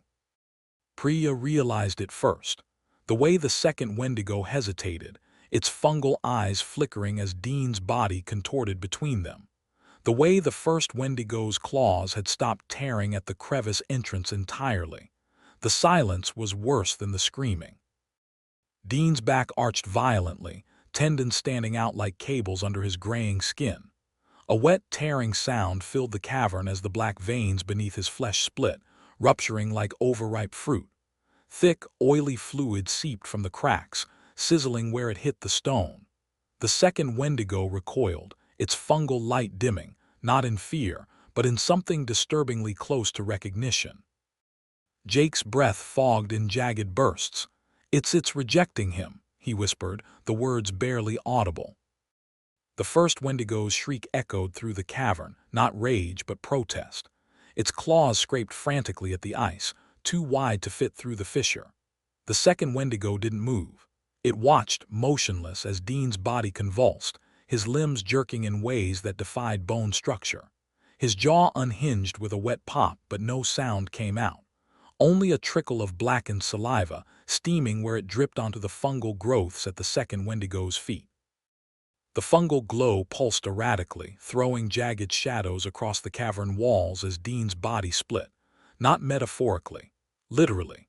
His skin peeled back like rotten fabric, revealing something black and glistening beneath, muscle rearranged into something wrong. His scream didn't sound human anymore. It didn't sound like the Wendigo's either. It sounded like a dying engine, grinding itself apart. The second Wendigo staggered back, fungal eyes flaring bright with what might have been panic. Its talons scraped the stone as it retreated, the bioluminescence in its sockets flickering like a failing bulb. The first Wendigo's shrieks from the crevice turned shrill, almost pleading. Priya didn't wait to see the rest. She grabbed Jake's arm, hauling him toward a narrow runoff tunnel half-collapsed with ice. "Move, now." Dean, or what used to be Dean, twisted toward the sound, his neck elongating with a series of wet pops. His jaw unhinged further, too wide, lips splitting at the corners as a new set of teeth erupted from his gums. They weren't claws. They were needles, thin and translucent, glistening with something oily. Jake tripped over his own feet, his flashlight beam skittering across the tunnel walls as they plunged deeper. Behind them, the wet, tearing sounds intensified, then stopped abruptly. The silence was worse. Priya risked a glance back. The fungal Wendigo wasn't following. It stood frozen, its luminescent eyes locked on Dean's convulsing form. The first Wendigo's claws finally broke through the crevice ice, just in time to watch Dean's body rupture. His spine arched violently, tendons snapping like overtuned strings. His skin split down the center, peeling back like rotten fruit, but what emerged wasn't a Wendigo. It was something hungrier. A mass of glistening black muscle, ribcage splayed open like insect legs, jaw unhinged in a permanent scream. The fungal Wendigo screeched and lunged, not to attack but to flee. Priya didn't stay to watch. She shoved Jake ahead, their boots slipping on the icy slope as the tunnel narrowed. The air grew thicker, reeking of decay and something chemical. Jake's flashlight flickered, then died completely, plunging them into blackness. Then light, faint, gray, and wrong. It seeped through a crack in the tunnel ceiling ahead, illuminating a rusted ladder leading upward. Priya didn't hesitate. She climbed first, her fingers numb against the frozen rungs. Jake followed, his breath coming in ragged sobs. The hatch at the top was warped with frost, but it gave way under Priya's shoulder with a splintering crack. Cold air rushed in, clean, biting, real. They tumbled out onto a snowbank, the pre-dawn sky bleeding pale light over the tree line. The ravine lay silent below. No shrieks, no laughter, just the wind. Jake collapsed onto his knees, retching. Priya scanned the trees, her fingers tightening around the rock shard still clutched in her hand. Nothing moved. No elongated shadows. No fungal glow. Just the cabin's smoldering ruins in the distance, tendrils of smoke curling into the sky. Then a click. The sound came from behind them. Priya whirled, raising the rock shard, but it was just Dean's lighter, half buried in the snow. The metal was frosted over, the fuel long since evaporated. Jake picked it up with trembling fingers, his thumb brushing the engraving on the side. Burn bright. Priya didn't let herself cry. She took the lighter and pocketed it. We need to move. The storm cellar, that was their last chance. The Wendigos wouldn't expect them to double back. Jake opened his mouth to protest, then shut it when Priya's glare cut through him like a knife. They staggered through the snow, every shadow making Jake flinch. The cellar door was still ajar, the wood splintered from Dean's last stand. Inside, the stench of rot was overwhelming, but no movement, no sound. Priya descended first, her boots crunching on broken glass. The cellar was a graveyard of their own making, torn backpacks, a shattered lantern, the remnants of Dean's jacket. Jake hovered at the entrance, his breath fogging in the cold. What if? Then we die fighting, Priya said, too tired to sugarcoat it. She pried up a loose floorboard, revealing a rusted hunting knife taped underneath. The trapper's last resort. Jake's laugh was hollow. Always knew you'd be the one to, his voice cut off. Outside, the wind shifted. A new scent cut through the rot, gasoline, faint but unmistakable. Priya's grip tightened on the knife. The Wendigos didn't use tools, which meant. Footsteps crunched in the snow above them, too heavy for Jake or Priya, too human for what remained of Dean. The cellar door groaned as weight settled on it. Then, a voice, hoarse, raw, but undeniably his. You alive down there?" Dean's words slurred, his breathing wet and labored. Jake made a sound like a kicked dog. Priya didn't move. The knife's edge bit into her palm. The door creaked open wider. Dean's silhouette blocked the pale dawn light, his outline wrong, stretched. His left arm dangled at his side, fingers blackened and too long. But his face, Priya's breath caught. His eyes were clear. No milky cracks, no fungal glow. Just Dean bleeding from a gash above his eyebrow, his pupils contracting in the dim light. "I don't have long," he rasped. His tongue darted over cracked lips, normal human. "It's like holding your breath underwater. You can fight it until you can't." The cellar door groaned under Dean's weight as he slumped against the frame, his breath steaming in ragged bursts. His left arm twitched, a spasm of blackened fingers curling like dead spider legs, but his right hand gripped the doorjamb with human desperation. Priya didn't lower the knife. "Prove it's you," she said, voice flat. Dean coughed, spitting a glob of black-streaked phlegm into the snow. His smile was all teeth. "You kept a switchblade in your boot." Jake called it overkill. His pupils dilated normally in the dim light, no sign of the milky fractures. "And you," he jerked his chin at Jake. "You pissed yourself when Priya threw that flare. Day one." Jake's face flushed. "Fuck you, man." Dean's laugh was wet, bubbling. "Not for long." He sagged suddenly, catching himself on his knees. The black veins had receded from his face, but they pulsed visibly beneath his collar, writhing like worms under his skin. "Listen, the thing in the ravine, it's not a Wendigo, not anymore. It's older, hungrier." His voice dropped to a whisper. "And it's winning." Priya's grip on the knife didn't waver. "So we kill it." Dean's smile was ghastly. "You can't." His fingers flexed, half human, half something else, as he reached into his pocket and tossed a crumpled notebook page at her feet. The trapper's handwriting was frantic. "It learns. It adapts. Fire only makes it stronger now." Jake made a choked noise. "Then what?" Dean's head snapped up, nostrils flaring. His pupils dilated unnaturally for a heartbeat, then contracted. "It's coming." He grabbed the cellar door frame, muscles straining as he hauled himself upright. "There's one way, one weakness." His blackened fingers fumbled with his lighter, the one Priya had pocketed moments ago. She hadn't seen him take it back. The engraving caught the light, burn bright. "Starve it," Dean rasped. His thumb brushed the lighter's wheel. "No flesh, no fear, just—" His voice fractured as the black veins surged up his neck again. His left arm spasmed violently, fingers elongating into claws. He gritted his teeth, forcing the words out. "Burn me first." Priya's knife hand shook. Jake made a wounded noise. Outside, the trees shuddered without wind. Dean's breath came in wet, labored gasps. The black veins receded slightly from his face as he locked eyes with Priya.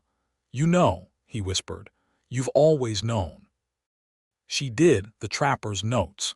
The way the Wendigos had recoiled from Dean's infected blood. Not because it was poison, because it was competition. Priya exhaled sharply. "Jake, the gasoline cans by the hut." Jake stared at her, then at Dean's twitching form. Understanding dawned, horrible and bright.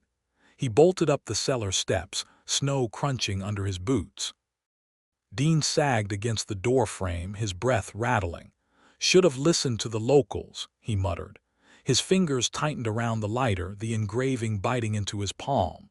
"Bad fucking spirits." Priya didn't answer. She stepped closer, knife still raised. Dean's pupils dilated, human fear this time, as she pressed the blade to his throat. His pulse jumped under the steel. "Do it fast," he whispered. She didn't.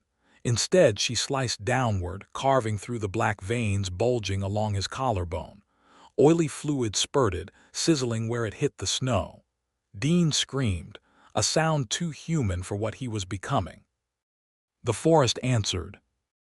A shriek ripped through the trees, not hunger but fury.